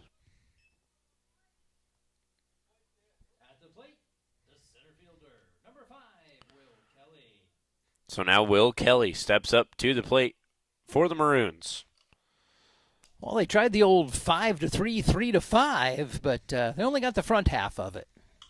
And I think that was really going to be a 5-3, 3-6, as Brule was over on third. It was either Brule or Starr. I know Morris was about right at the pitcher's mound. You don't think that was him that backpedaled to third? Yeah, I don't think so. Well, like you said, corner to corner they tried it and couldn't quite get the back half of it. And down the first base line, Crowner going to call off and take it on his own. That's going to end the top half of the inning. We head to the bottom half. It is 5-4 in favor of the Jaguars. You're watching Centennial Digital, driven by Freedom Time. Look, here's a phone company who wants us to use our phones less. That's ironic. Yeah, but in a good way. Let's find us again with Us Mode. U.S. Cellular, built for us. It's a free ride. But I already paid.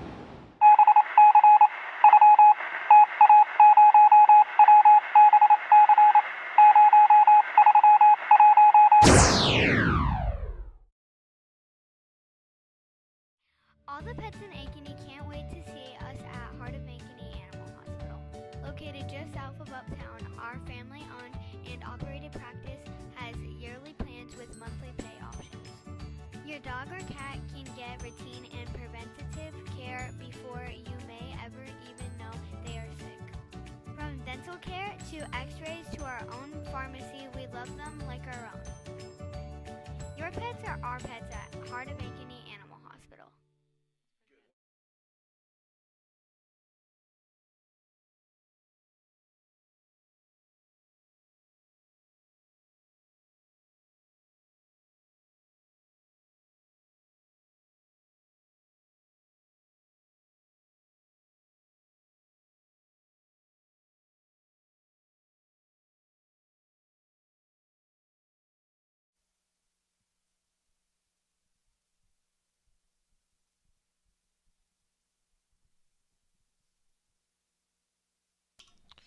We head to the bottom side of the sixth. Will Morris leads it off.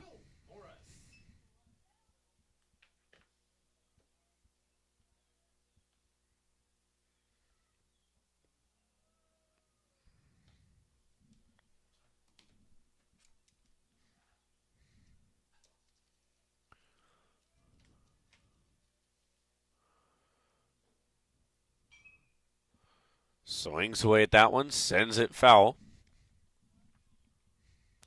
Morris, hit by the pitch back in the first, has grounded out to third twice.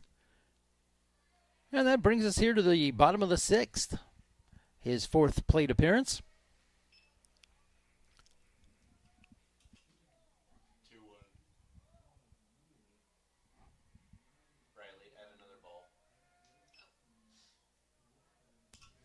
Two 2-1 here, the count to Morris. That one's going to miss inside, 3-1.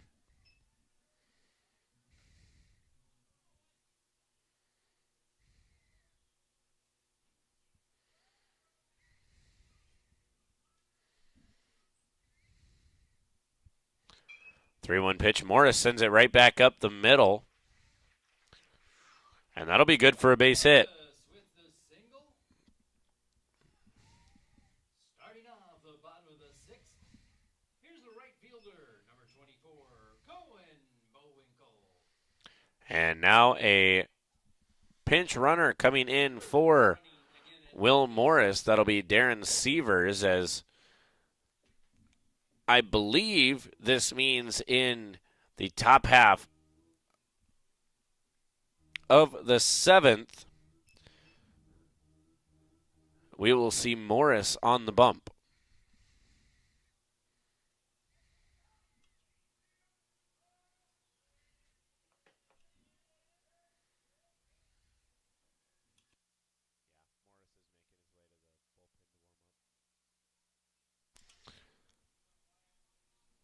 So Morris getting called off of first base back into the dugout and straight into the bullpen.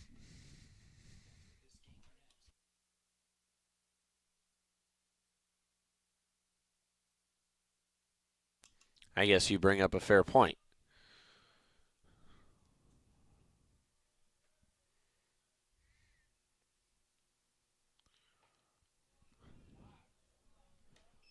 That one just misses for Jones.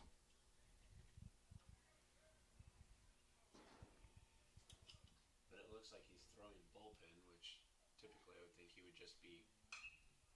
I wouldn't think he would be throwing a bullpen for this. Bullwinkle gets contact with that one, sends it back to right field, and DePhillips is underneath it.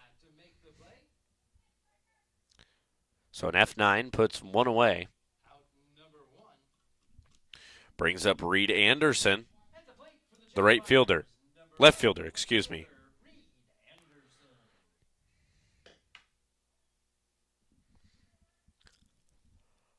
And that ball hit by Bowinkle. One of the better struck ones we've seen. Is it carried out to right? That one caught up in the wind going to the left side. And Moulton gets under that one. That'll be out number 2. Brings up Jackson Reed.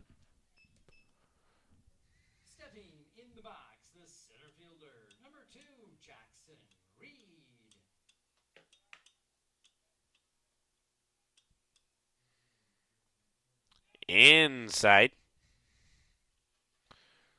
Sievers staying at second.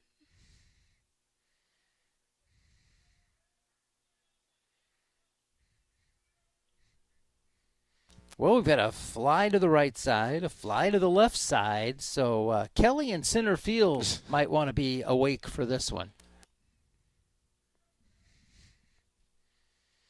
Darren Sievers, this senior, out on second.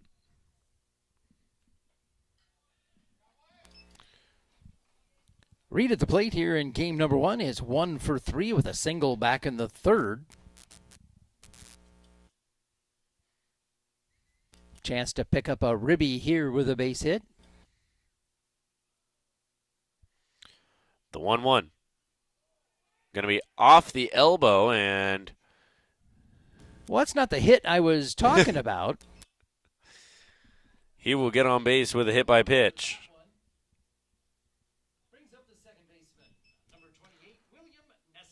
So William Nessler, the second baseman, now at the plate.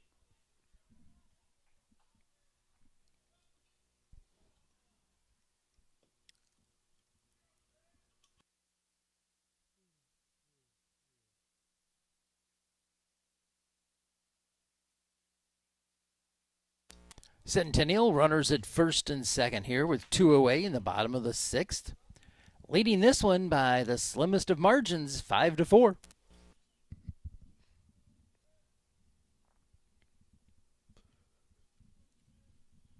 The 1-0 pitch to Nessler misses outside.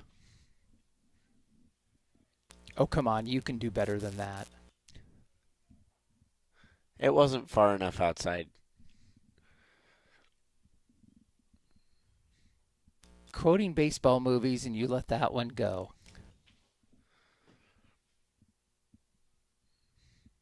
Yeah, I've missed it a couple times. I've thought about it and not done it.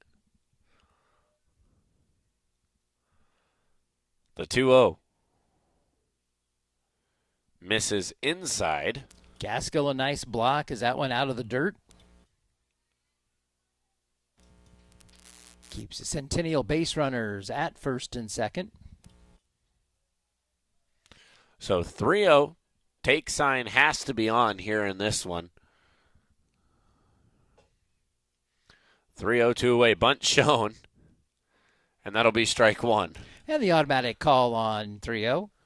Typically anywhere close on 3-0 and you get the automatic strike call. So I would imagine the take sign still on. 3-1 here. And that'll be outside ball 4.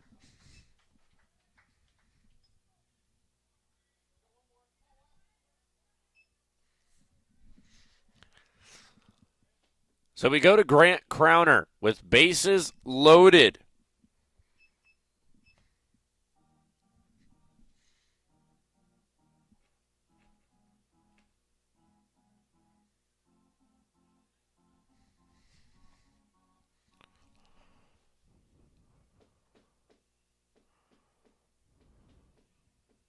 At the plate for the Jaguars, number 26, first baseman, Grant Crowner.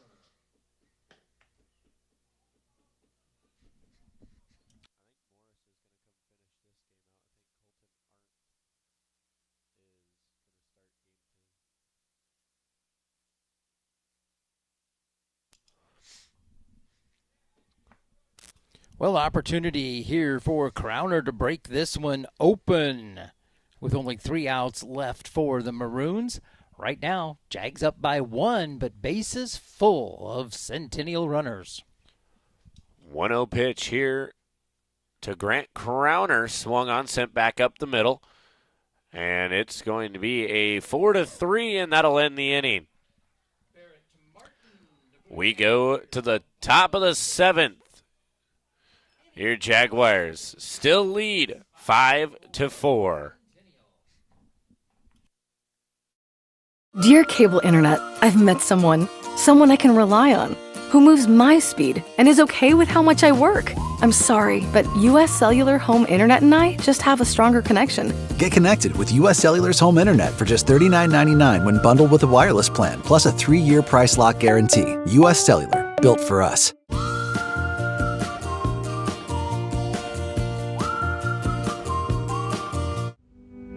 Freedom Tire is proud to be the title sponsor of supporting Jaguar student athletes through Centennial Digital. With 6 locations around the metro, you're never far from getting you back or keeping your family safely on the road.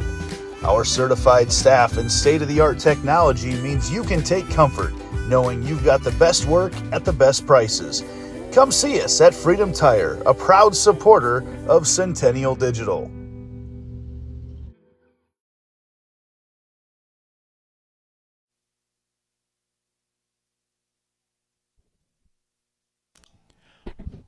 Well, welcome back to Centennial High School as the shadows start to get a little bit longer here this evening.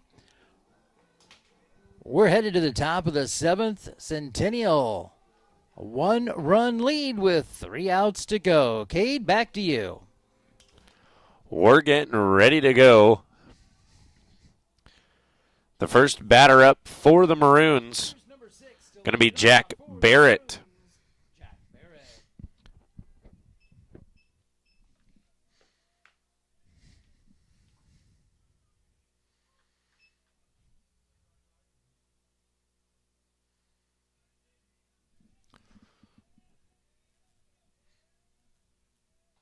First pitch high and inside to Barrett. Barrett, a base hit his last time up in the 4th. He's 2 for 3 here tonight. Big first out here for the Jaguars. If you can get this first one put away, nursing that 1-run lead. What you don't want is the leadoff hitter finding his way on base.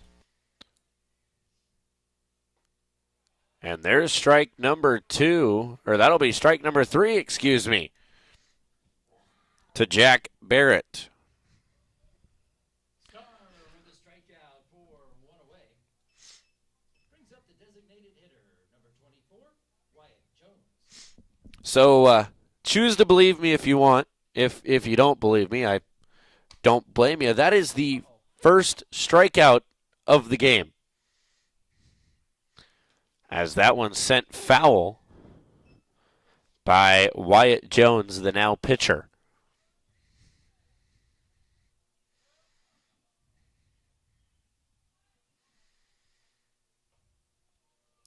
Starr finds the zone on that one, and Starr looking to go all 7 innings here for the Jaguars. 6 1/3 so far out of number 17 out on the mound. I believe that's number 13. 17 was the other side. 13, 17. And a drop third strike going to come into play here. Quinlan throws down to Crowner, and that'll be out in number 2.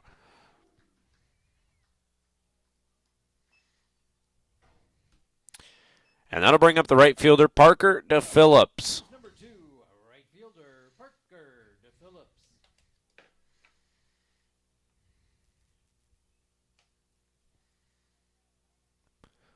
So the Jaguars only need one more out to put this one in the books. First pitch outside to DePhillips. And game 1 here is most definitely the revenge game for last season's ending in the 4A Sub-State Championship.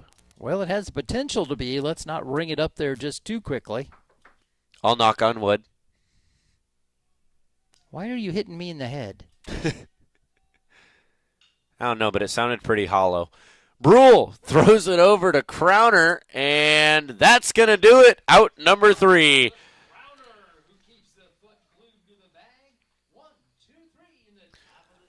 So that's going to do it for game number 1. Your final score goes to the Jaguars, 5-4. We will take a short break. You're watching Centennial Digital, driven by Freedom Tire. We'll come back for our Lamberti Murphy Strong Player of the Game. So when an athlete walks into Nick Drosh Fitness, the one thing we want them to know is that this is a phenomenal community. We have the best coaching. We have the best technology. We have the programming that can help them succeed. So whether it's trying to get on JV for the first time, going to that next level on varsity, going from a second string to an all-state player, we have the tools, we have the programming and the coaching in order to take each individual to their next level.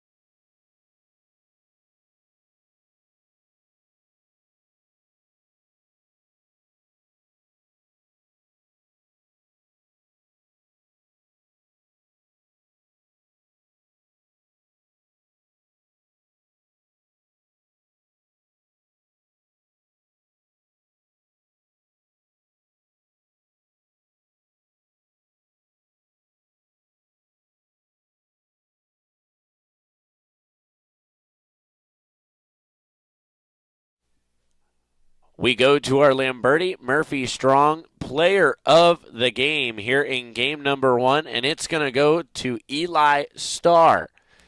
Starr threw a complete game for the Jaguars and kept them in it all the way through, so a nice job out of him. Had a breaking ball working for him in that first game.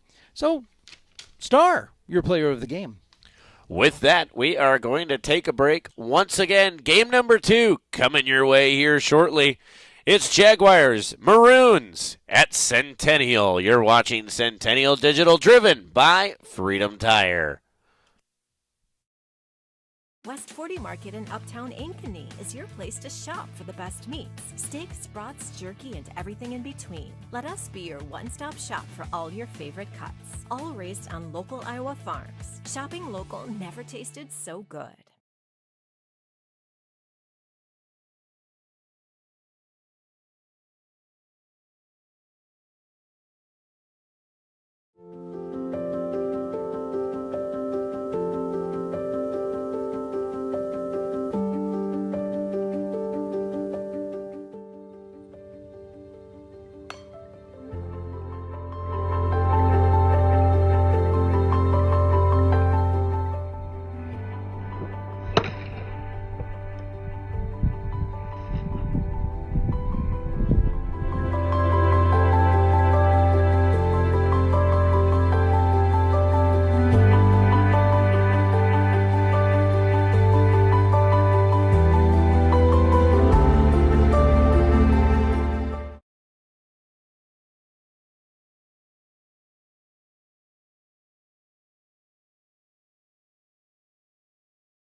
My real estate team knows that sports and extracurricular activities contribute to a well-rounded education. As an Ankeny mom, I have seen how important they are for success in school and beyond. I've been helping families here for over 20 years as a realtor, and I know that our schools and community activities are second to none. That's why people love to call Ankeny home, and that's why I am a supporter. If I can help you or anyone you know find the perfect home in Ankeny or the Metro, let's talk. And now it's time to cheer on our kids.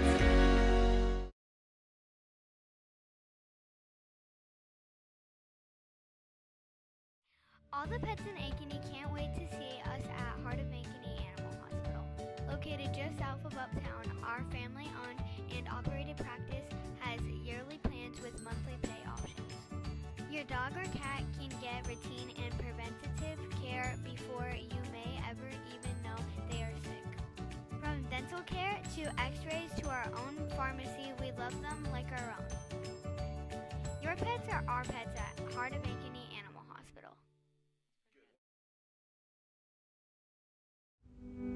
Freedom Tire is proud to be the title sponsor of supporting Jaguar student athletes through Centennial Digital.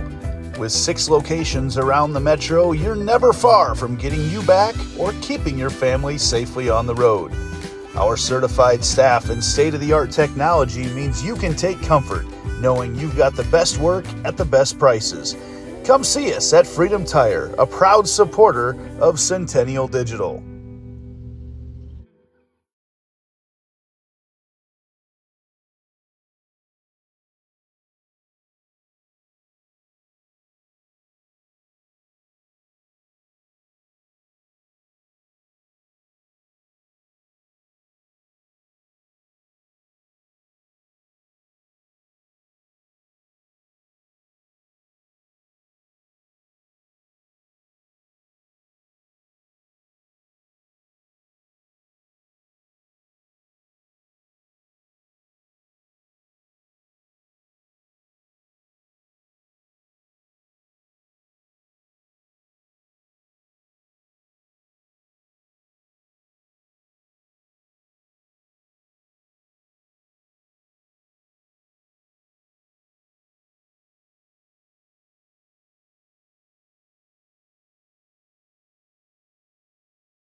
What if you could create memories that would last a lifetime? That would be pretty cool. Well, now you can.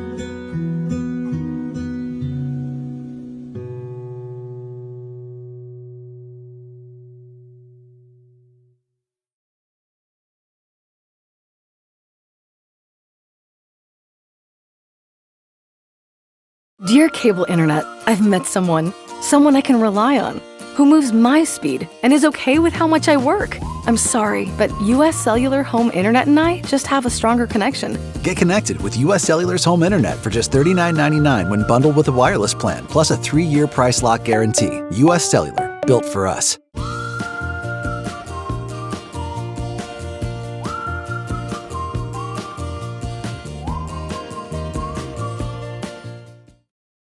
No matter how hard I try, I cannot come up with any place I'd rather call home than Ankeny. We raised our family here, so when it came time to downsize, I knew there was no place for me but Ankeny. From unique shops to incredible restaurants, there's always something new to explore, and it's all just a few minutes away. Building my home here with Caliber was one of the best decisions I've ever made. If you're thinking about making a move, let me help you find your perfect home. You'll fall in love with Ankeny just like I have. Let's talk soon.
Dear cable internet, I've met someone I can rely on, who moves my speed and is okay with how much I work. I'm sorry, but US Cellular Home Internet and I just have a stronger connection. Get connected with US Cellular's home internet for just $39.99 when bundled with a wireless plan, plus a 3-year price lock guarantee. US Cellular, built for us.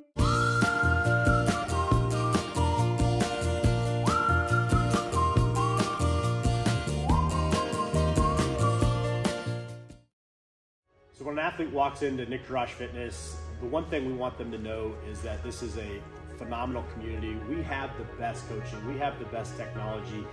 We have the programming that can help them succeed. So whether it's trying to get on JV for the first time, going to that next level on varsity, going from a second string to an all-state player, we have the tools, we have the programming and the coaching in order to take each individual to their next level.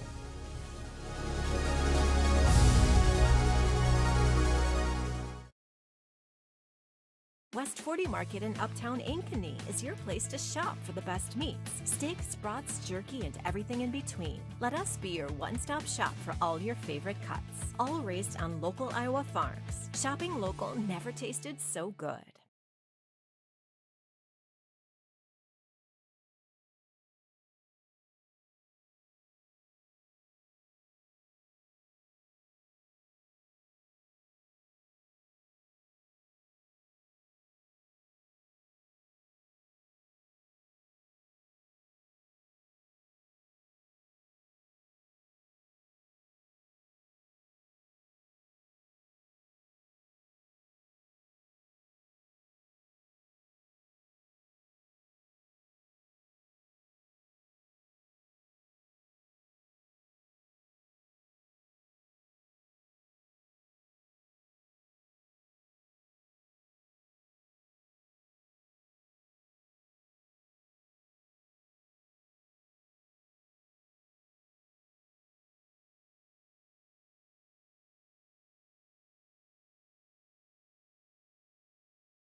Freedom Tire is proud to be the title sponsor of supporting Jaguar student athletes through Centennial Digital. With 6 locations around the metro, you're never far from getting you back or keeping your family safely on the road. Our certified staff and state-of-the-art technology means you can take comfort knowing you've got the best work at the best prices. Come see us at Freedom Tire, a proud supporter of Centennial Digital.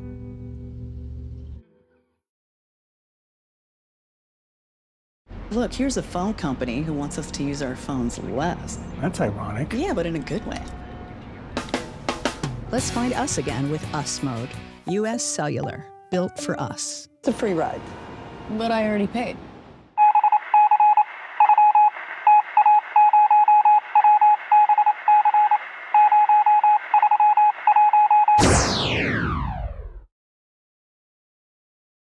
All the pets in Ankeny can't wait to see us at Heart of Ankeny Animal Hospital. Located just south of Uptown, our family-owned and operated practice has yearly plans with monthly pay options. Your dog or cat can get routine and preventative care before you may ever even know they are sick. From dental care to x-rays to our own pharmacy, we love them like our own. Your pets are our pets at Heart of Ankeny Animal Hospital.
Well, fans, welcome back to Centennial High School as the coaches and umpires are meeting at home plate for game number 2. Cade, take us back through game number 1. Well, game number 1, the Jaguars came out on top at the end, a 5-4 victory over the Dowling Catholic Maroons. The first few innings were very call and response. The first inning, the Maroons scored 1 in the top half. Centennial answered in the bottom with another one. We go to the second inning. Star has a little bit of a rough inning. So does the whole Jaguar offense, as the errors, I believe, won the game in the first. As in the errors outscored the runs. The errors outscored the runs. It was the Jaguar defense that had a rough time, not the offense. The Maroons scored 3 in the top half of the second. And once again, the Jaguars came back, scored 3 in the bottom half. And from there on, we went scoreless for a couple of innings until the Jaguars got the fateful run in the bottom of the 5th that sealed the fate for game number 1 as it stood. As we get ready for game number 2 here in this one, the Jaguars now stand at 9-3 with that win over Dowling in game number 1. The Maroons fall to 5-6. Centennial coming into tonight 5th in the CIML with a 4-4 conference record. That'll now become 5-4. And the Maroons 8th in the CIML, with a 1-5 record. Now in the CIML. Prior to tonight, the last 2 times these 2 teams saw each other was the 4A Sub-State Championship, which ended in a 2-0 win for Dowling Centennial, gaining the revenge game there in game number 1 with the 5-4 victory. Between these 2 teams, Dowling leads the series, a 14-8 record that will now fall to 14-9. Centennial 1 game closer in the overall series. And now Centennial has won 4 out of the last 6 games between these 2 teams. Prior to tonight, it was Centennial 3 out of the last 5. Maroons winning the 2 most recent games. As we get ready for Carter Nicholson to step into the box for the Maroons, the shortstop.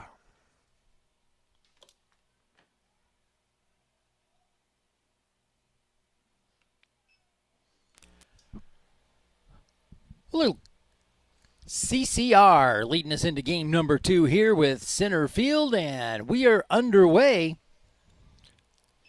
Aren't on the bump for the Jaguars.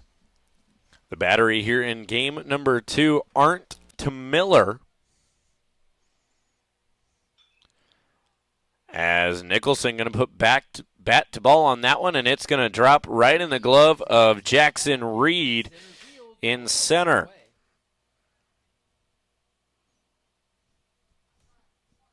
Here's the center fielder for the Maroons, number 5, Will Kelly. So now Will Kelly. Arndt to Miller, the battery for Centennial in game number 2. The center fielder steps into the box for the Maroons. Morris around the infield. The outfield is Anderson, Reed, and Bullwinkle. So really not much of a change for the Jaguar defense, as Jackson Reed going to pick that one up in center, keeping Kelly to a base hit. I mentioned in game 1, senior Will Kelly leads the Maroons with a .394 batting average. Jack Barrett, the second baseman, now at the plate. So a hit goes on the board for the Maroons, as that one's high and inside. Only took 2 batters to get the first hit of the game for Dowling.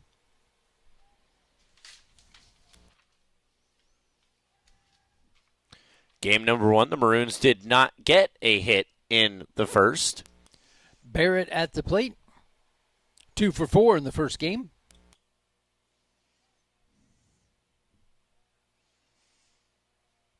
The 1-0 pitch here to Barrett. From Colton Arndt to Brecken Miller. Finds the zone, strike 1.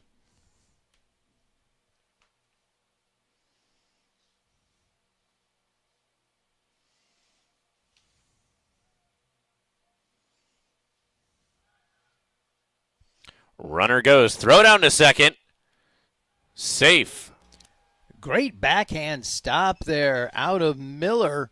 Come up firing, but just a bit late. Miller taking over behind the dish from Quinlan, who had it in the first game.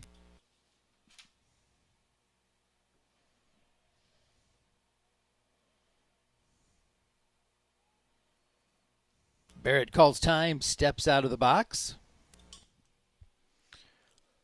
Barrett went 2 for 4 in game number 1.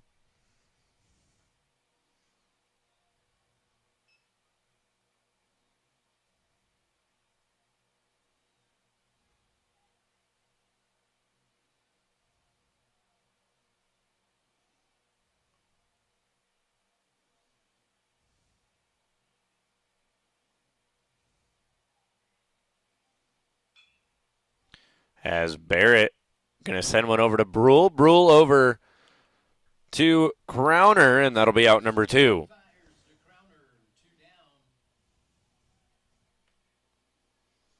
Kelly finds his way over to third. And he's listed as both the DH and the pitcher here in this one, Dylan Webb.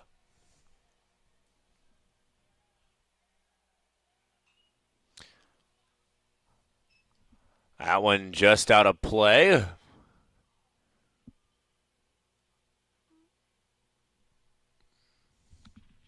Well, the Maroons threatening here, top of the first. They've got a runner 90 feet away as Will Kelly down at third base with 2 away.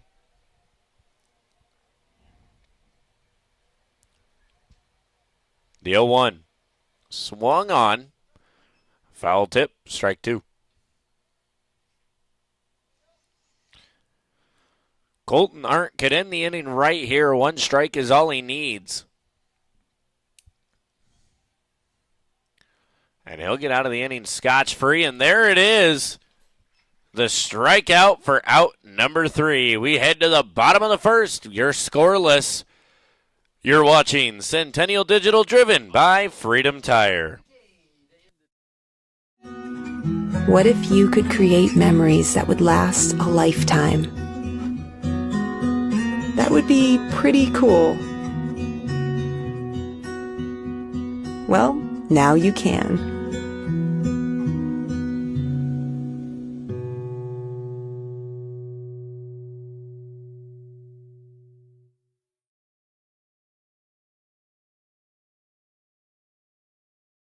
West 40 Market in Uptown Ankeny is your place to shop for the best meats, steaks, brats, jerky, and everything in between. Let us be your one-stop shop for all your favorite cuts, all raised on local Iowa farms. Shopping local never tasted so good.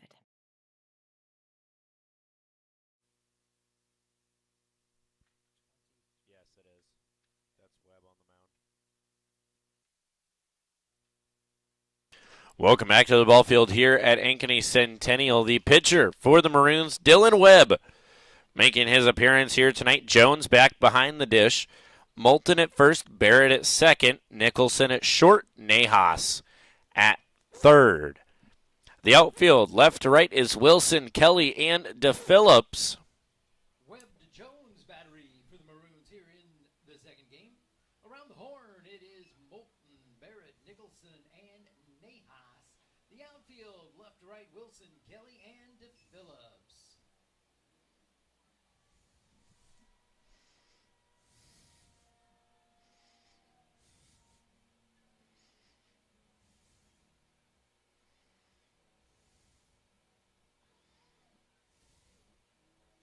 Leading off for the Jaguars, number 1, the shortstop, Isaac Brule. Isaac Brule leads us off here for the Jaguars.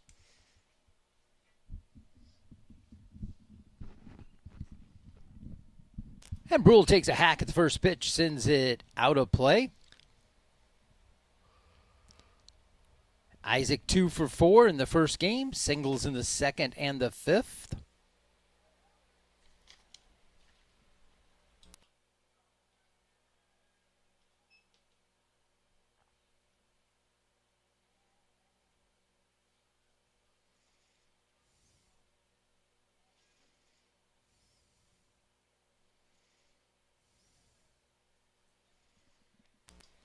That one in and low on Isaac, as he'll hand it to our home plate umpire, who tucks it away. 1-2 here, the count for Brule.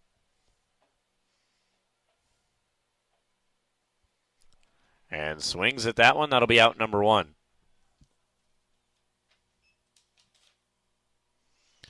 So that'll bring up Trey Anderson. Pardon me, Trey Hauser. Coming to the plate, the designated hitter, number 10, Trey Hauser. So Hauser making an appearance here in game number 2. Did not see action in the first half of the doubleheader.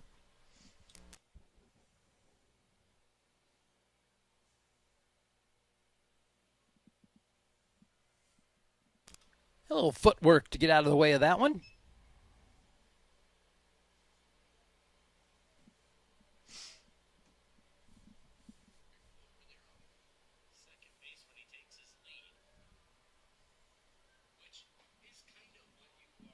They go to the appeal. No, he did not.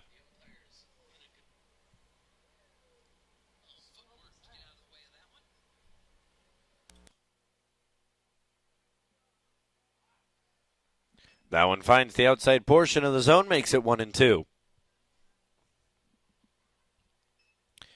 Trey Hauser, the batter for the Jaguars.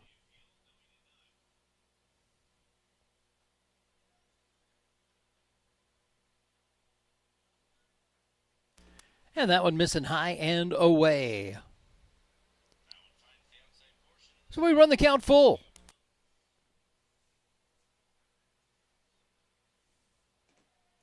And Hauser will take the base on balls. He'll walk the line down to first and bring up the Jaguar third baseman, Will Morris. It was close, but I did not say the same thing as you.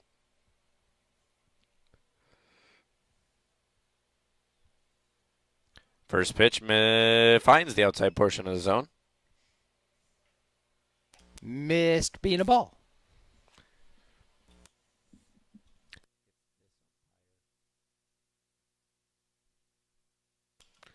And that is where lefties are dangerous. And that's where not throwing the ball is dangerous as well. Nice move out of Webb as he hangs Hauser out to dry. Moulton chases him down. They both get a face full of dirt. But it ends up in 2 away. Nobody on now for Morris. So 1-0 the count here to Morris. It was a high leg kick out of Webb that got the job done.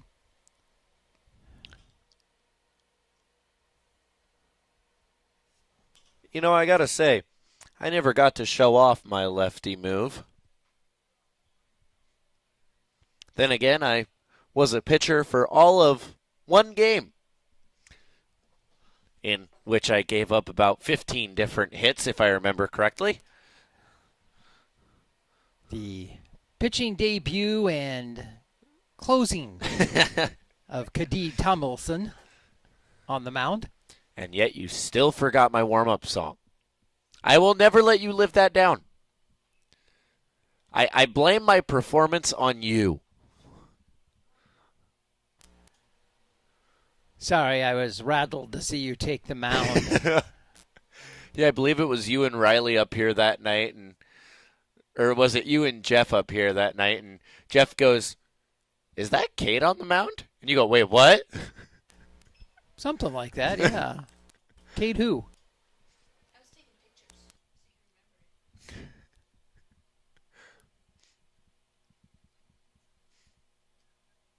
Coach Lynham was nice enough. I came back at the end of the season. I was ineligible for most of it.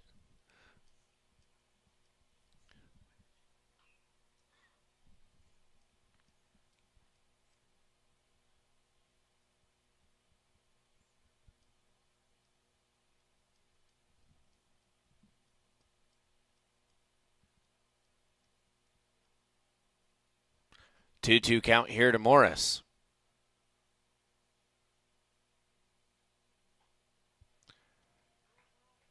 And that was a 3-2 count, excuse me, and that'll be ball number 4.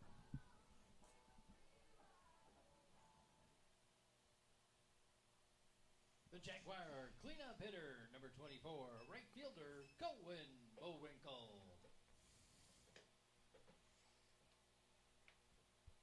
So 1 on with 2 away for the Jaguars. Bullwinkle lays the bunt down the third base line.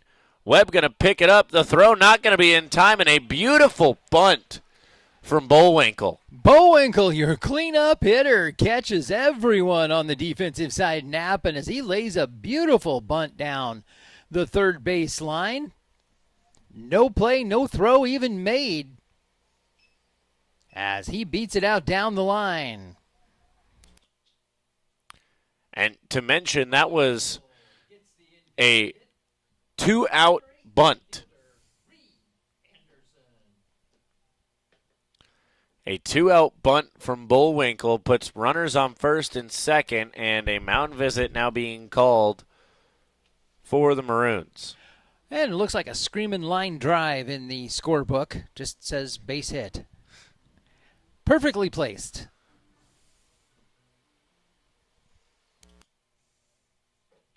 The bunting practice pays off. And we saw the Jaguars kind of do the same thing against Southeast Polk here at home as Reed makes contact, or Anderson makes contact with that one. That's Reed Anderson. We saw the Jaguars kind of do the same thing against Southeast Polk, except it was showing Southeast Polk how it's done, if I remember correctly in that one. Southeast Polk did struggle trying to get the sacrifice laid down a couple of different times.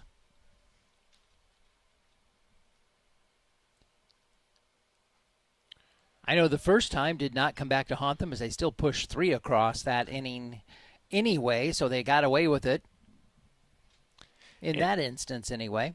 An 0-2 count to Reed Anderson with 2 away. Runner is on the move, and that's going to be strike 3. And so we will Webb, go. a great job there, pulling the string right on the inside corner, and that'll do it. Anderson's going to get rung up.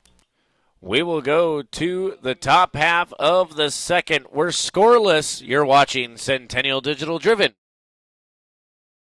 My real estate team knows that sports and extracurricular activities contribute to a well-rounded education. As an Ankeny mom, I have seen how important they are for success in school and beyond. I've been helping families here for over 20 years as a realtor, and I know that our schools and community activities are second to none. That's why people love to call Ankeny home, and that's why I am a supporter. If I can help you or anyone you know find the perfect home in Ankeny or the Metro, let's talk. And now it's time to cheer on our kids.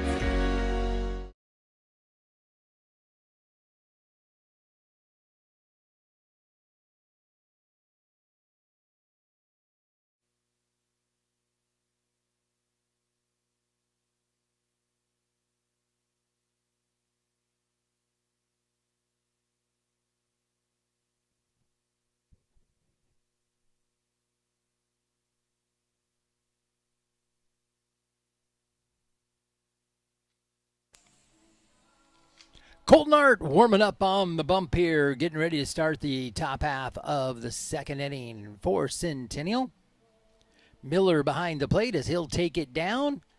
And we're just about ready to go. Top of the second for the Maroons.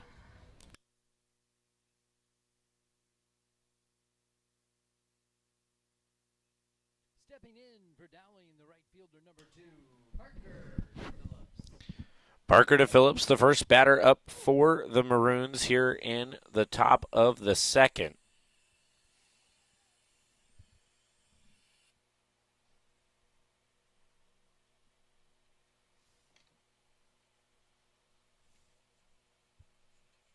Art starts him off with a pitch on the outside. De Phillips makes contact with that one, sends it over by the softball field.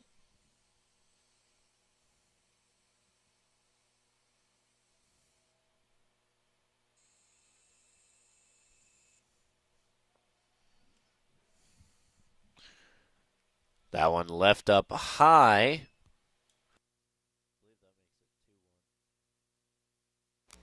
DePhillips able to check his swing on that one.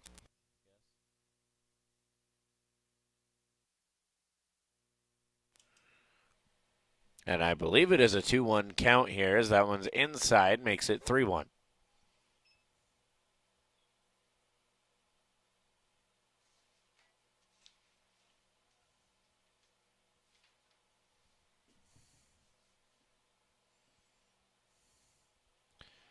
And now it's going to be outside, ball 4.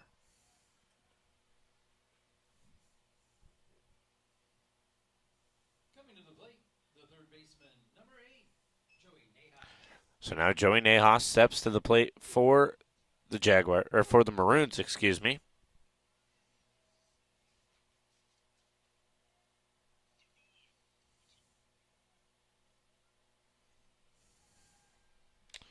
Arndt looks for the pickoff, nothing there. Maroons get the top of the second started with a base on balls out of DePhillips.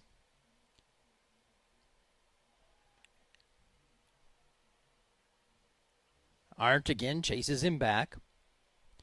Nahas at the plate was 0 for 2 and hit by a pitch last game.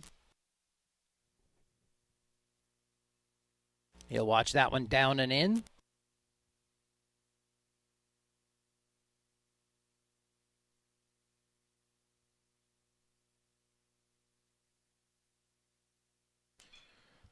The 1-0 pitch hit up high. Tracking it is Bullwinkle, and right at the line, Bullwinkle makes the catch.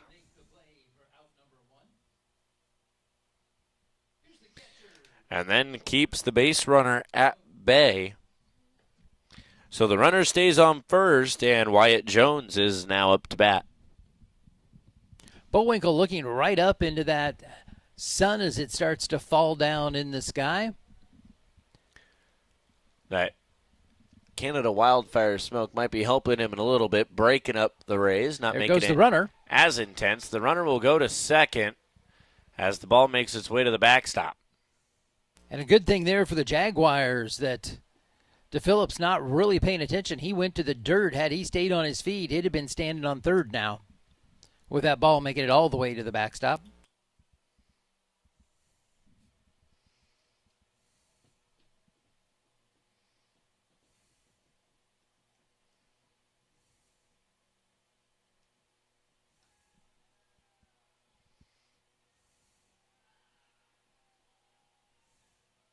Jones will ask for timeout and be granted.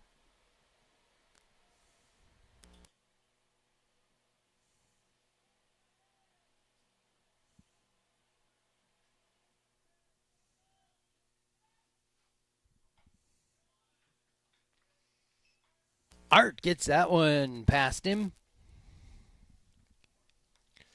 Gotta say, looking down in the crowd, always great when baseball season comes around. You see some of the Jaguar alumni joining in the crowd here.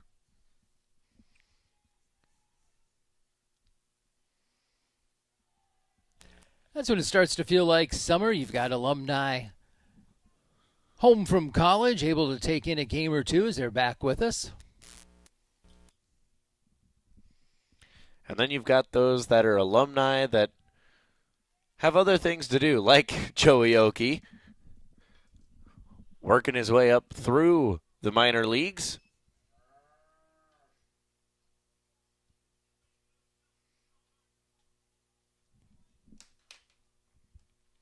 And I know he's from the wrong side of town, but Brody Brecht also in the draft last season.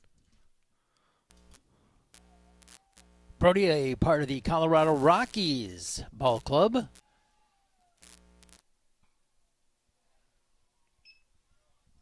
Also getting his start in the minors this season. And if both Brecht and Oakey had decided to play another year of college, I believe, if I did my math correctly, they would have played one season together before Brecht graduated.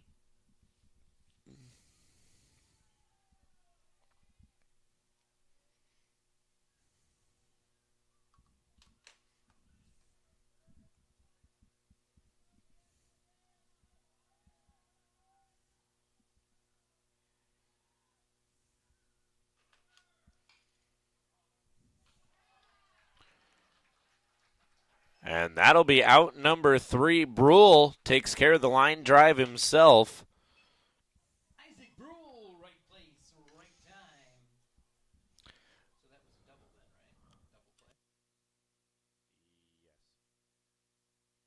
Yes. He'll take the double play unassisted to end the top half of the second. We'll go to the bottom. So Brule, the unassisted double play. L6 for 2 and steps on the bag for 3. We head to the bottom of the second. We're still scoreless. You're watching Centennial Digital, driven by Freedom Tire. Look, here's a phone company who wants us to use our phones less. That's ironic. Yeah, but in a good way.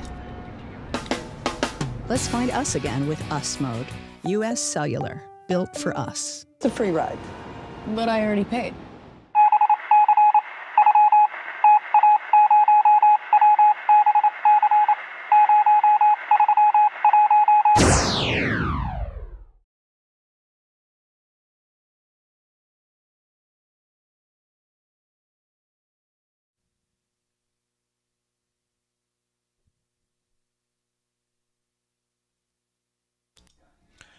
Well, fans, welcome back. Centennial High School. Little Charlie Daniels.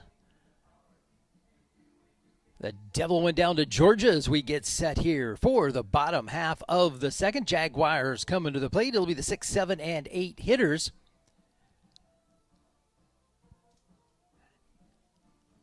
For Centennial, throw down, man. That means we're ready for our first hitter. It's going to be Jackson Reed making his way to the dish.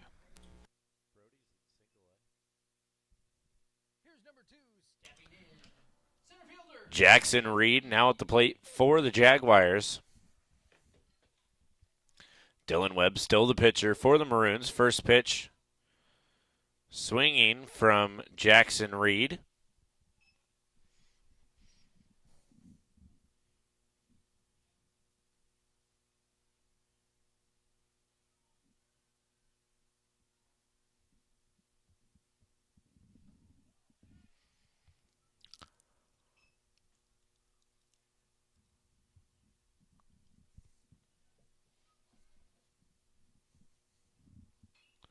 The 1-1 pitch swung on, sent foul.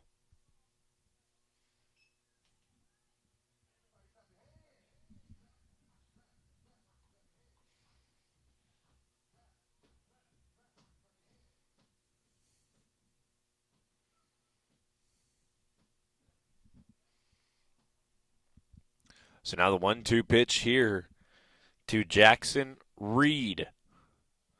Swung on, dropped, third strike, and going to be out at first. Jones will finish it off for Webb, 1 away. So a K with an additional 2 to 3 puts 1 away, and that'll bring up William Nessler.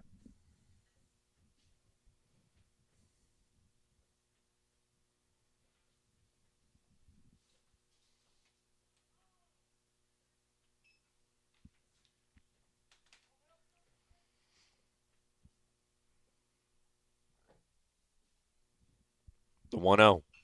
Swung on. Nessler going to drop that one in center field, and that'll be good for a base hit. Nessler with a single.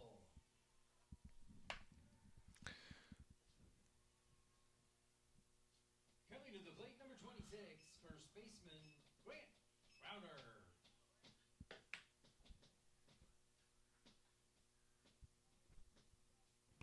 So now Grant Crowner, the batter for the Jaguars.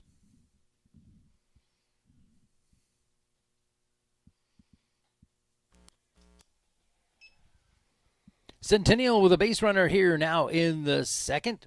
Nessler stands down at first, 1 away. Crowner at the plate.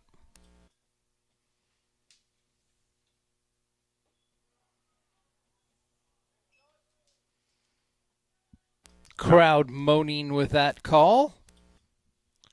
That'll find the zone on Crowner, make it 1-1.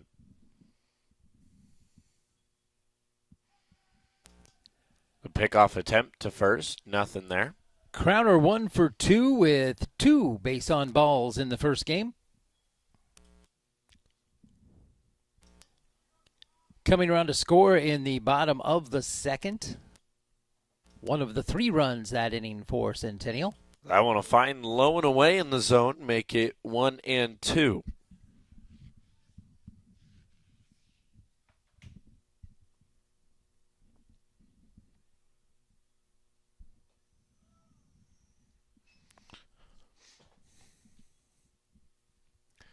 Two now the count.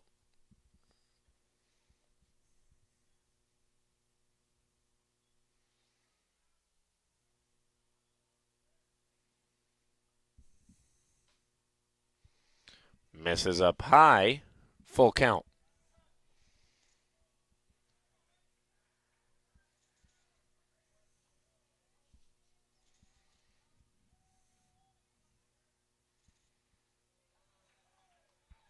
And that'll be ball number 4.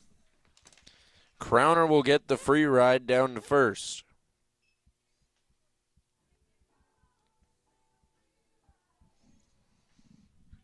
Brings up Brecken Miller, the Jaguar catcher. Number 16, Brecken Miller.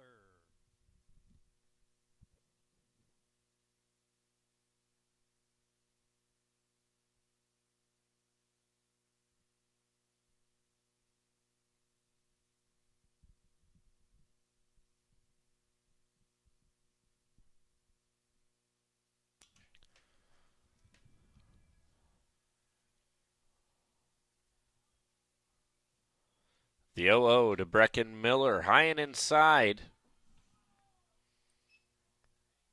1-0. Well, for the second inning in a row, Centennial with runners at first and second. This time it comes with only 1 away.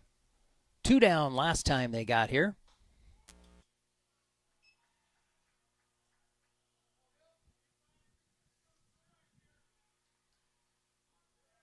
And a hitter's count coming for Miller.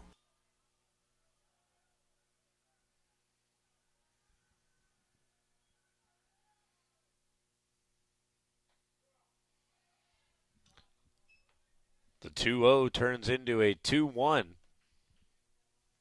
Not the pitch he was looking for as he laid off of that one.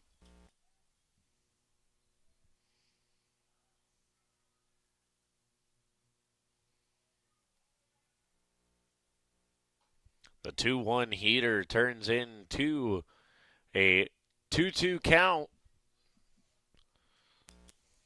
Webb battling back to even the count now.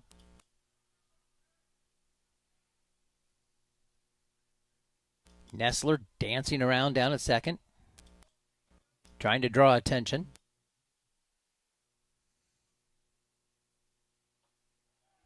And that'll be strike number 3 to put 2 away. Webb will get the strikeout for the second out of the inning. Here's the top of the order for the Jaguars, the shortstop. Number 1, Isaac Brule. So Isaac Brule now the batter. Both outs coming courtesy of the strikeout here in the bottom of the second. In between games, I saw the older brother, Lucas Brule, here tonight, as that's a high fly ball to his counterpart at short. That'll be Nicholson. And that'll be out number 3. We head to the top of the third. Your score remains 0-all. You're watching Centennial Digital, driven by Freedom Tire.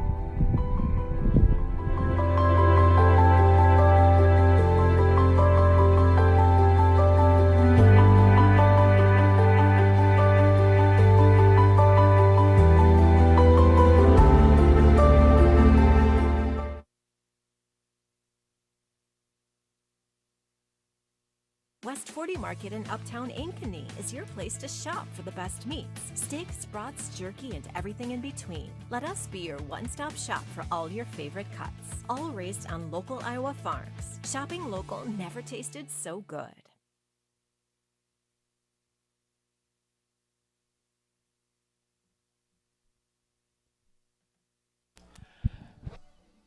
Nitty Gritty Dirt Band getting us ready here for the top of the third as the Maroons. Wilson's 8, 9, and top of the order. It's Brooks Moulton stepping in first. Here's the first baseman, number 7, Brooks Moulton. Brooks Moulton steps into the box, the first baseman for the Maroons. First pitch right down the middle in the zone.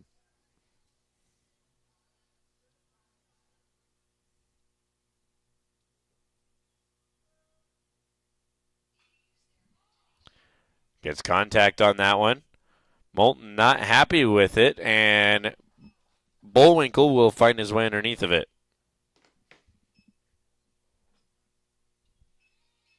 Bullwinkle makes the play for out number 1. Here's the left fielder, number 15, Trey Wilson.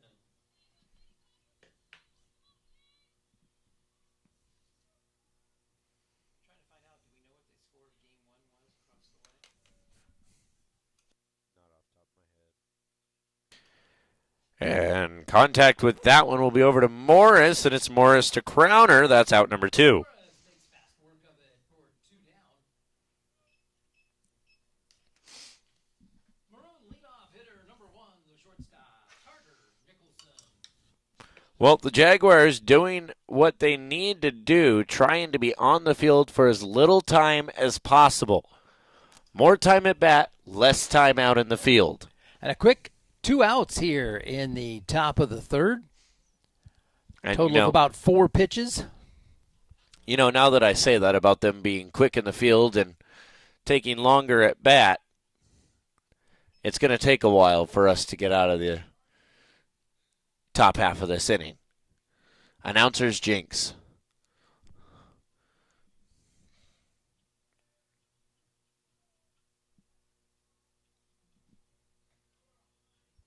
That's going to be a strike. 2-1 now the count.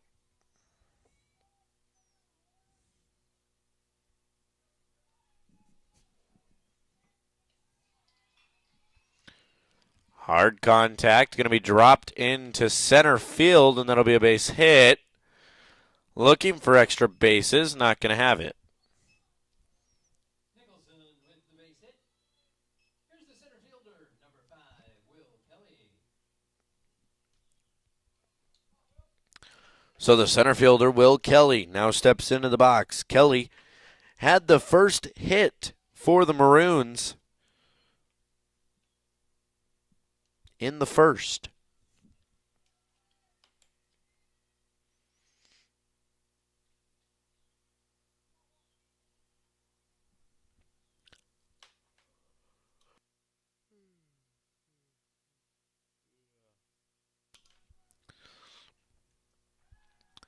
Arndt looks for the pickoff, nothing available.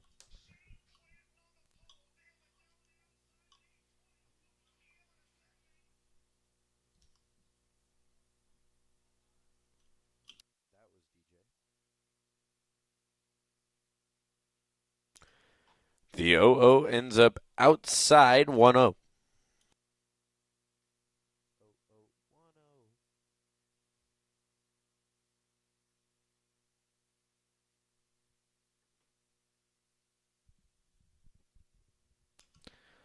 The 1-0 pitch finds the outside portion of the zone, 1-1.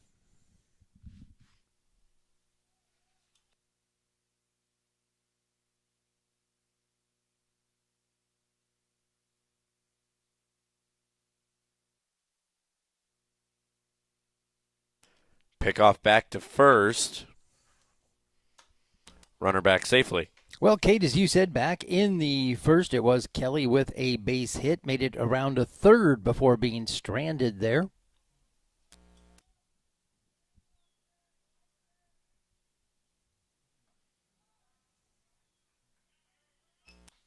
That one off the outside edge.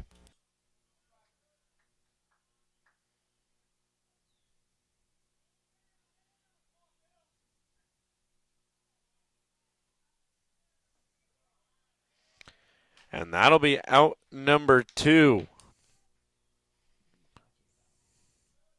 My bad, I lost track in my head. That is strike number 2.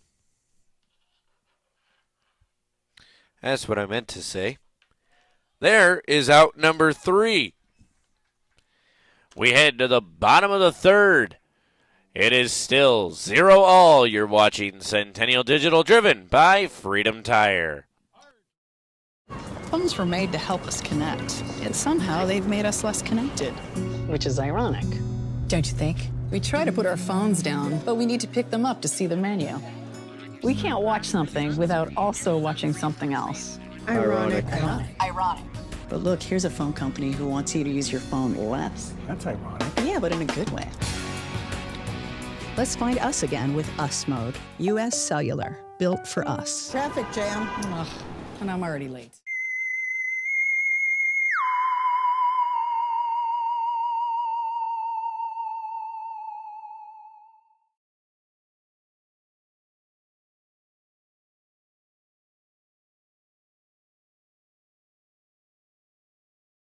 No matter how hard I try, I cannot come up with any place I'd rather call home than Ankeny.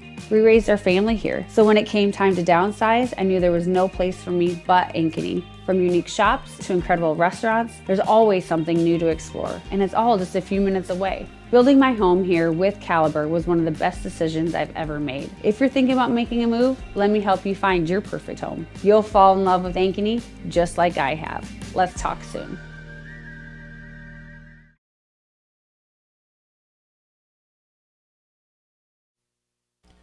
Dylan Webb still on the mound for the Maroons, striking out 2 in the bottom half of the 2nd as he gets set to go to work here in the 3rd. Trey Hauser, the first batter here for the Jaguars. The Jaguar DH hitting in place of Colton Arndt.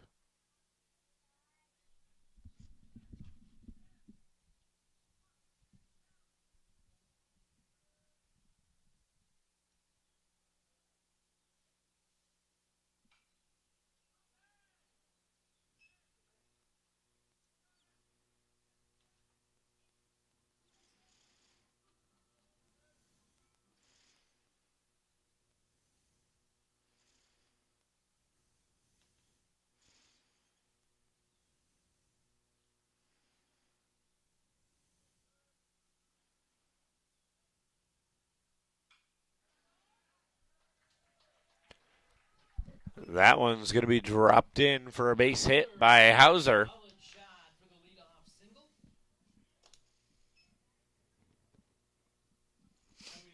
The first leadoff base hit the Jaguars have had here in this one. Morris reached on a base on balls in the first.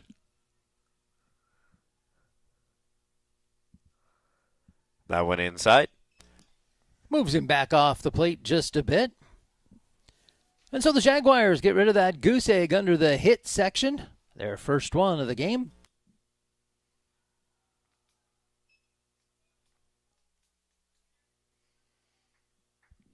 Coming into tonight, Morris did lead the Jaguars in batting average with a .429 on the season.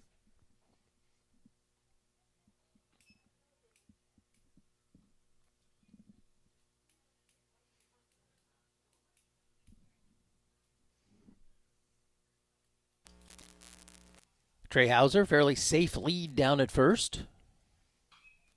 Morris rockets one down the third base line. And Lynham going to hold up Hauser at second. It's only going to be a single for Morris.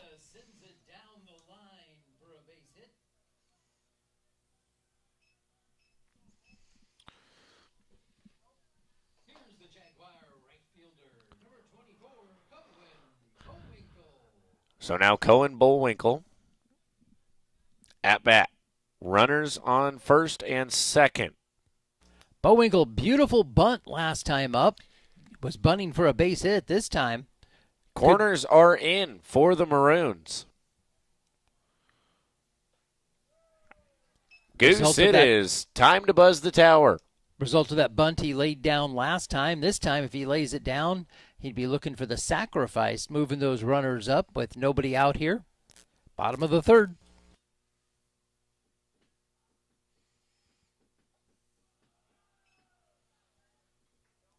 And it was a fairly odd situation to see Bullwinkle bunt in, as there were 2 outs in that one. All played into the strategy of catching the defense off guard. We're not looking for the cleanup hitter for Centennial to lay one down for a base hit, and that's exactly what he managed to do. As a mound visit here for the Maroons.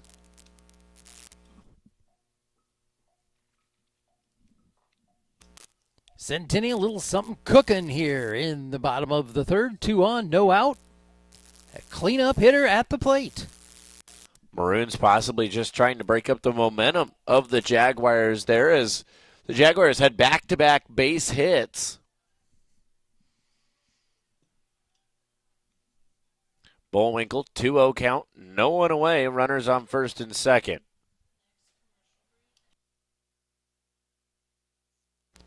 Third base back even with the bag now. Bullwinkle swings it up high, coming back, and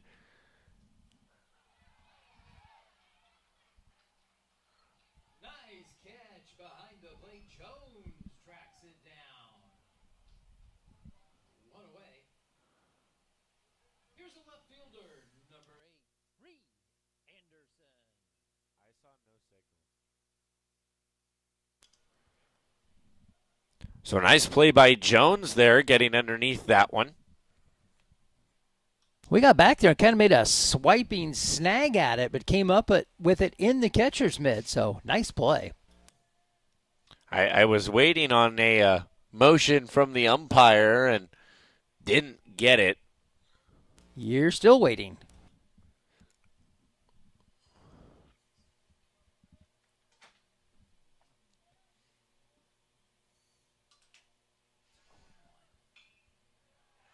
And Anderson going to put that one into right field, and one comes across for the Jaguars, puts runners on the corners. The Jaguars will strike first. It's an RBI single for Anderson. Here's number 2, center fielder Jackson Reed. So now the center fielder, Jackson Reed, wearing number 2, steps into the box for the Jaguars. And Centennial strikes first here in game number 2, and with only 1 away, may not be done. A quick motion over to first keeps Morris at bay, or make that Anderson at bay. Morris on third.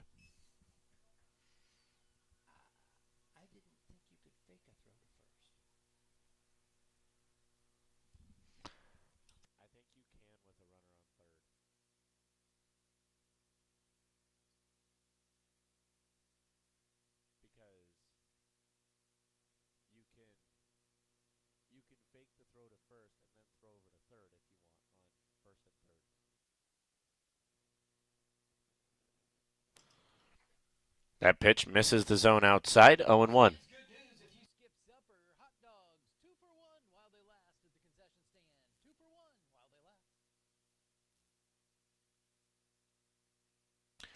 Now, Jackson Reed finds the alley, and that's going to bring another one across for the Jaguars, and now runners on first and second. It's an RBI single.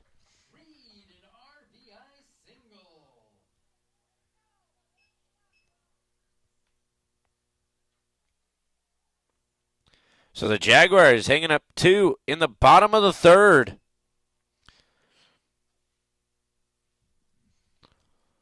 As another mound visit from our catcher, Jones.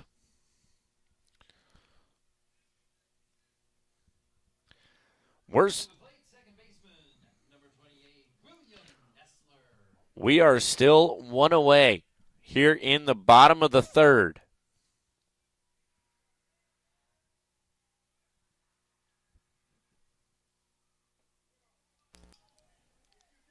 Just one away, still 2 on and 2 in for the Jaguars, as they'll grab the lead.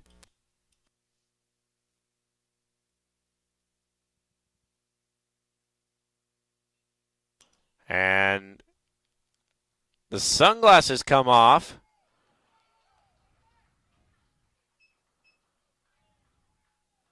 They're going to cut down the runner at second.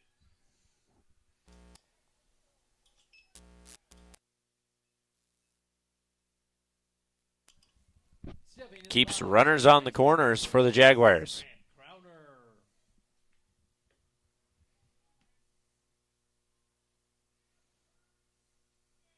I want to see a replay. So do I. That was safe by not even close.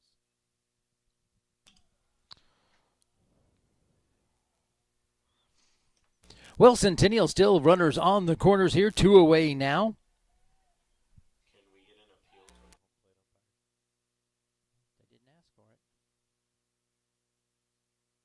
First baseman Grant Crowner stands in the box. Left-hand hitter.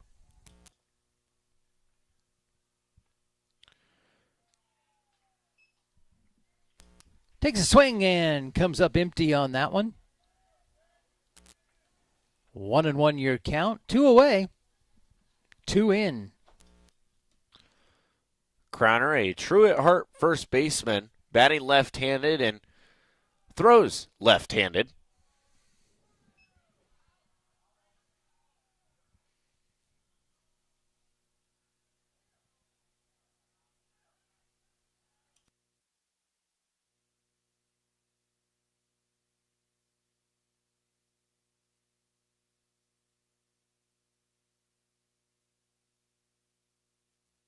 A little conversation going on between Crowner and our home plate umpire.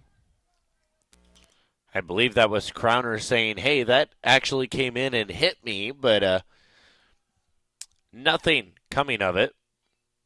He was selling, but the umpire wasn't buying.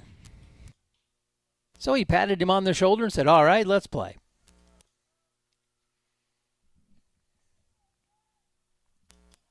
Two and two the count.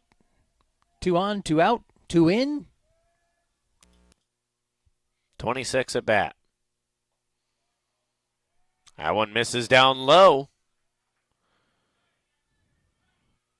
3-2.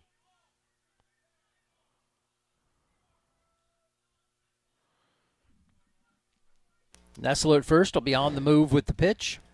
And Nestler being told to be smart by Lynham pickoff attempt. And that is exactly why we've seen that nice pickoff move out of Webb, and he tried it again there, figuring that Nestler would be on the move, trying to catch him going early. And now Crowner wants to take a moment, and he'll step out.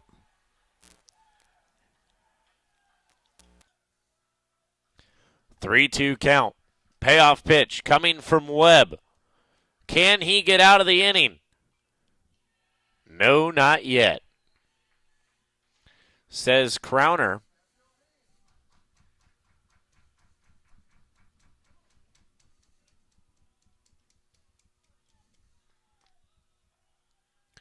Crowner still wants to fight. The 3-2 again. It's going to be an out at first. So Barrett to Moulton will have out number 3.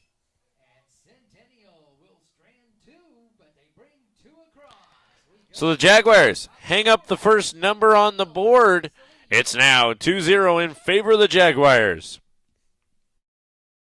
Centennial, you're watching Centennial Digital, driven by Freedom Tire. Freedom Tire is proud to be the title sponsor of supporting Jaguar student athletes through Centennial Digital. With 6 locations around the metro, you're never far from getting you back or keeping your family safely on the road. Our certified staff and state-of-the-art technology means you can take comfort knowing you've got the best work at the best prices. Come see us at Freedom Tire, a proud supporter of Centennial Digital.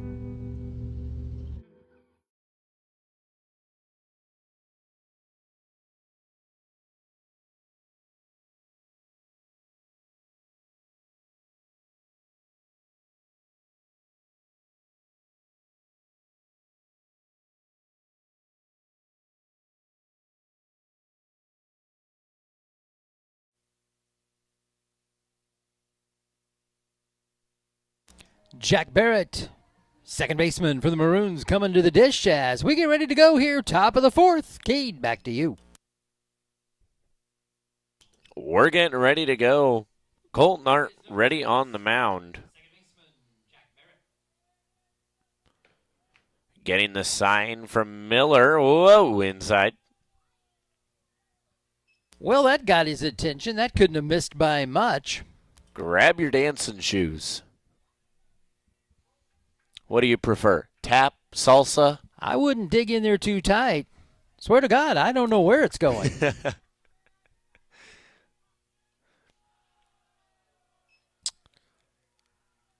Is that one Durham as well? That is Bull Durham.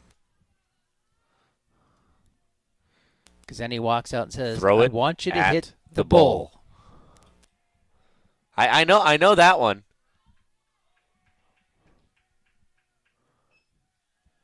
Well, folks, we continue the movie quotes into game number 2.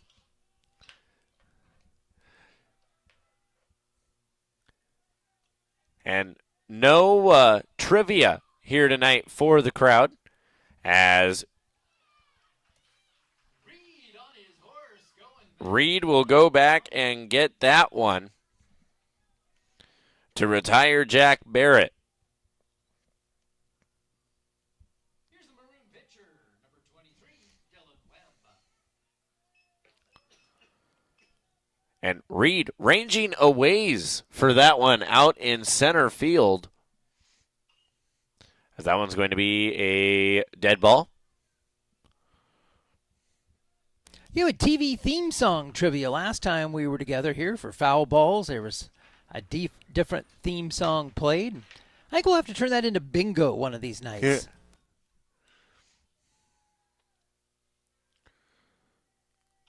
0-1. Swung on. Now it's going to be Bullwinkle getting underneath of it, taking about 2 steps forward, and that's out number 2.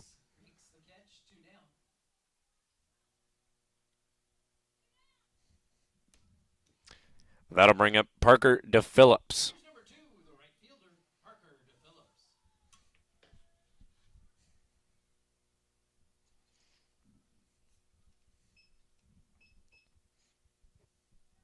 We'll have to get some bingo cards printed up and we can hand them out with different theme songs on them and play some TV theme song bingo at the ballpark. The 0-0 pitch here to DePhillips. Misses in the dirt.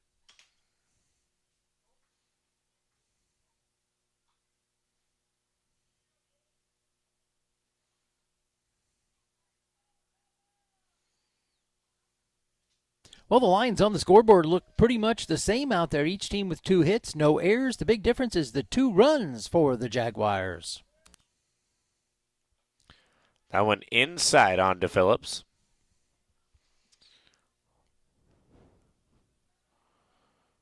Making sure they don't get too comfortable in the box is Arndt.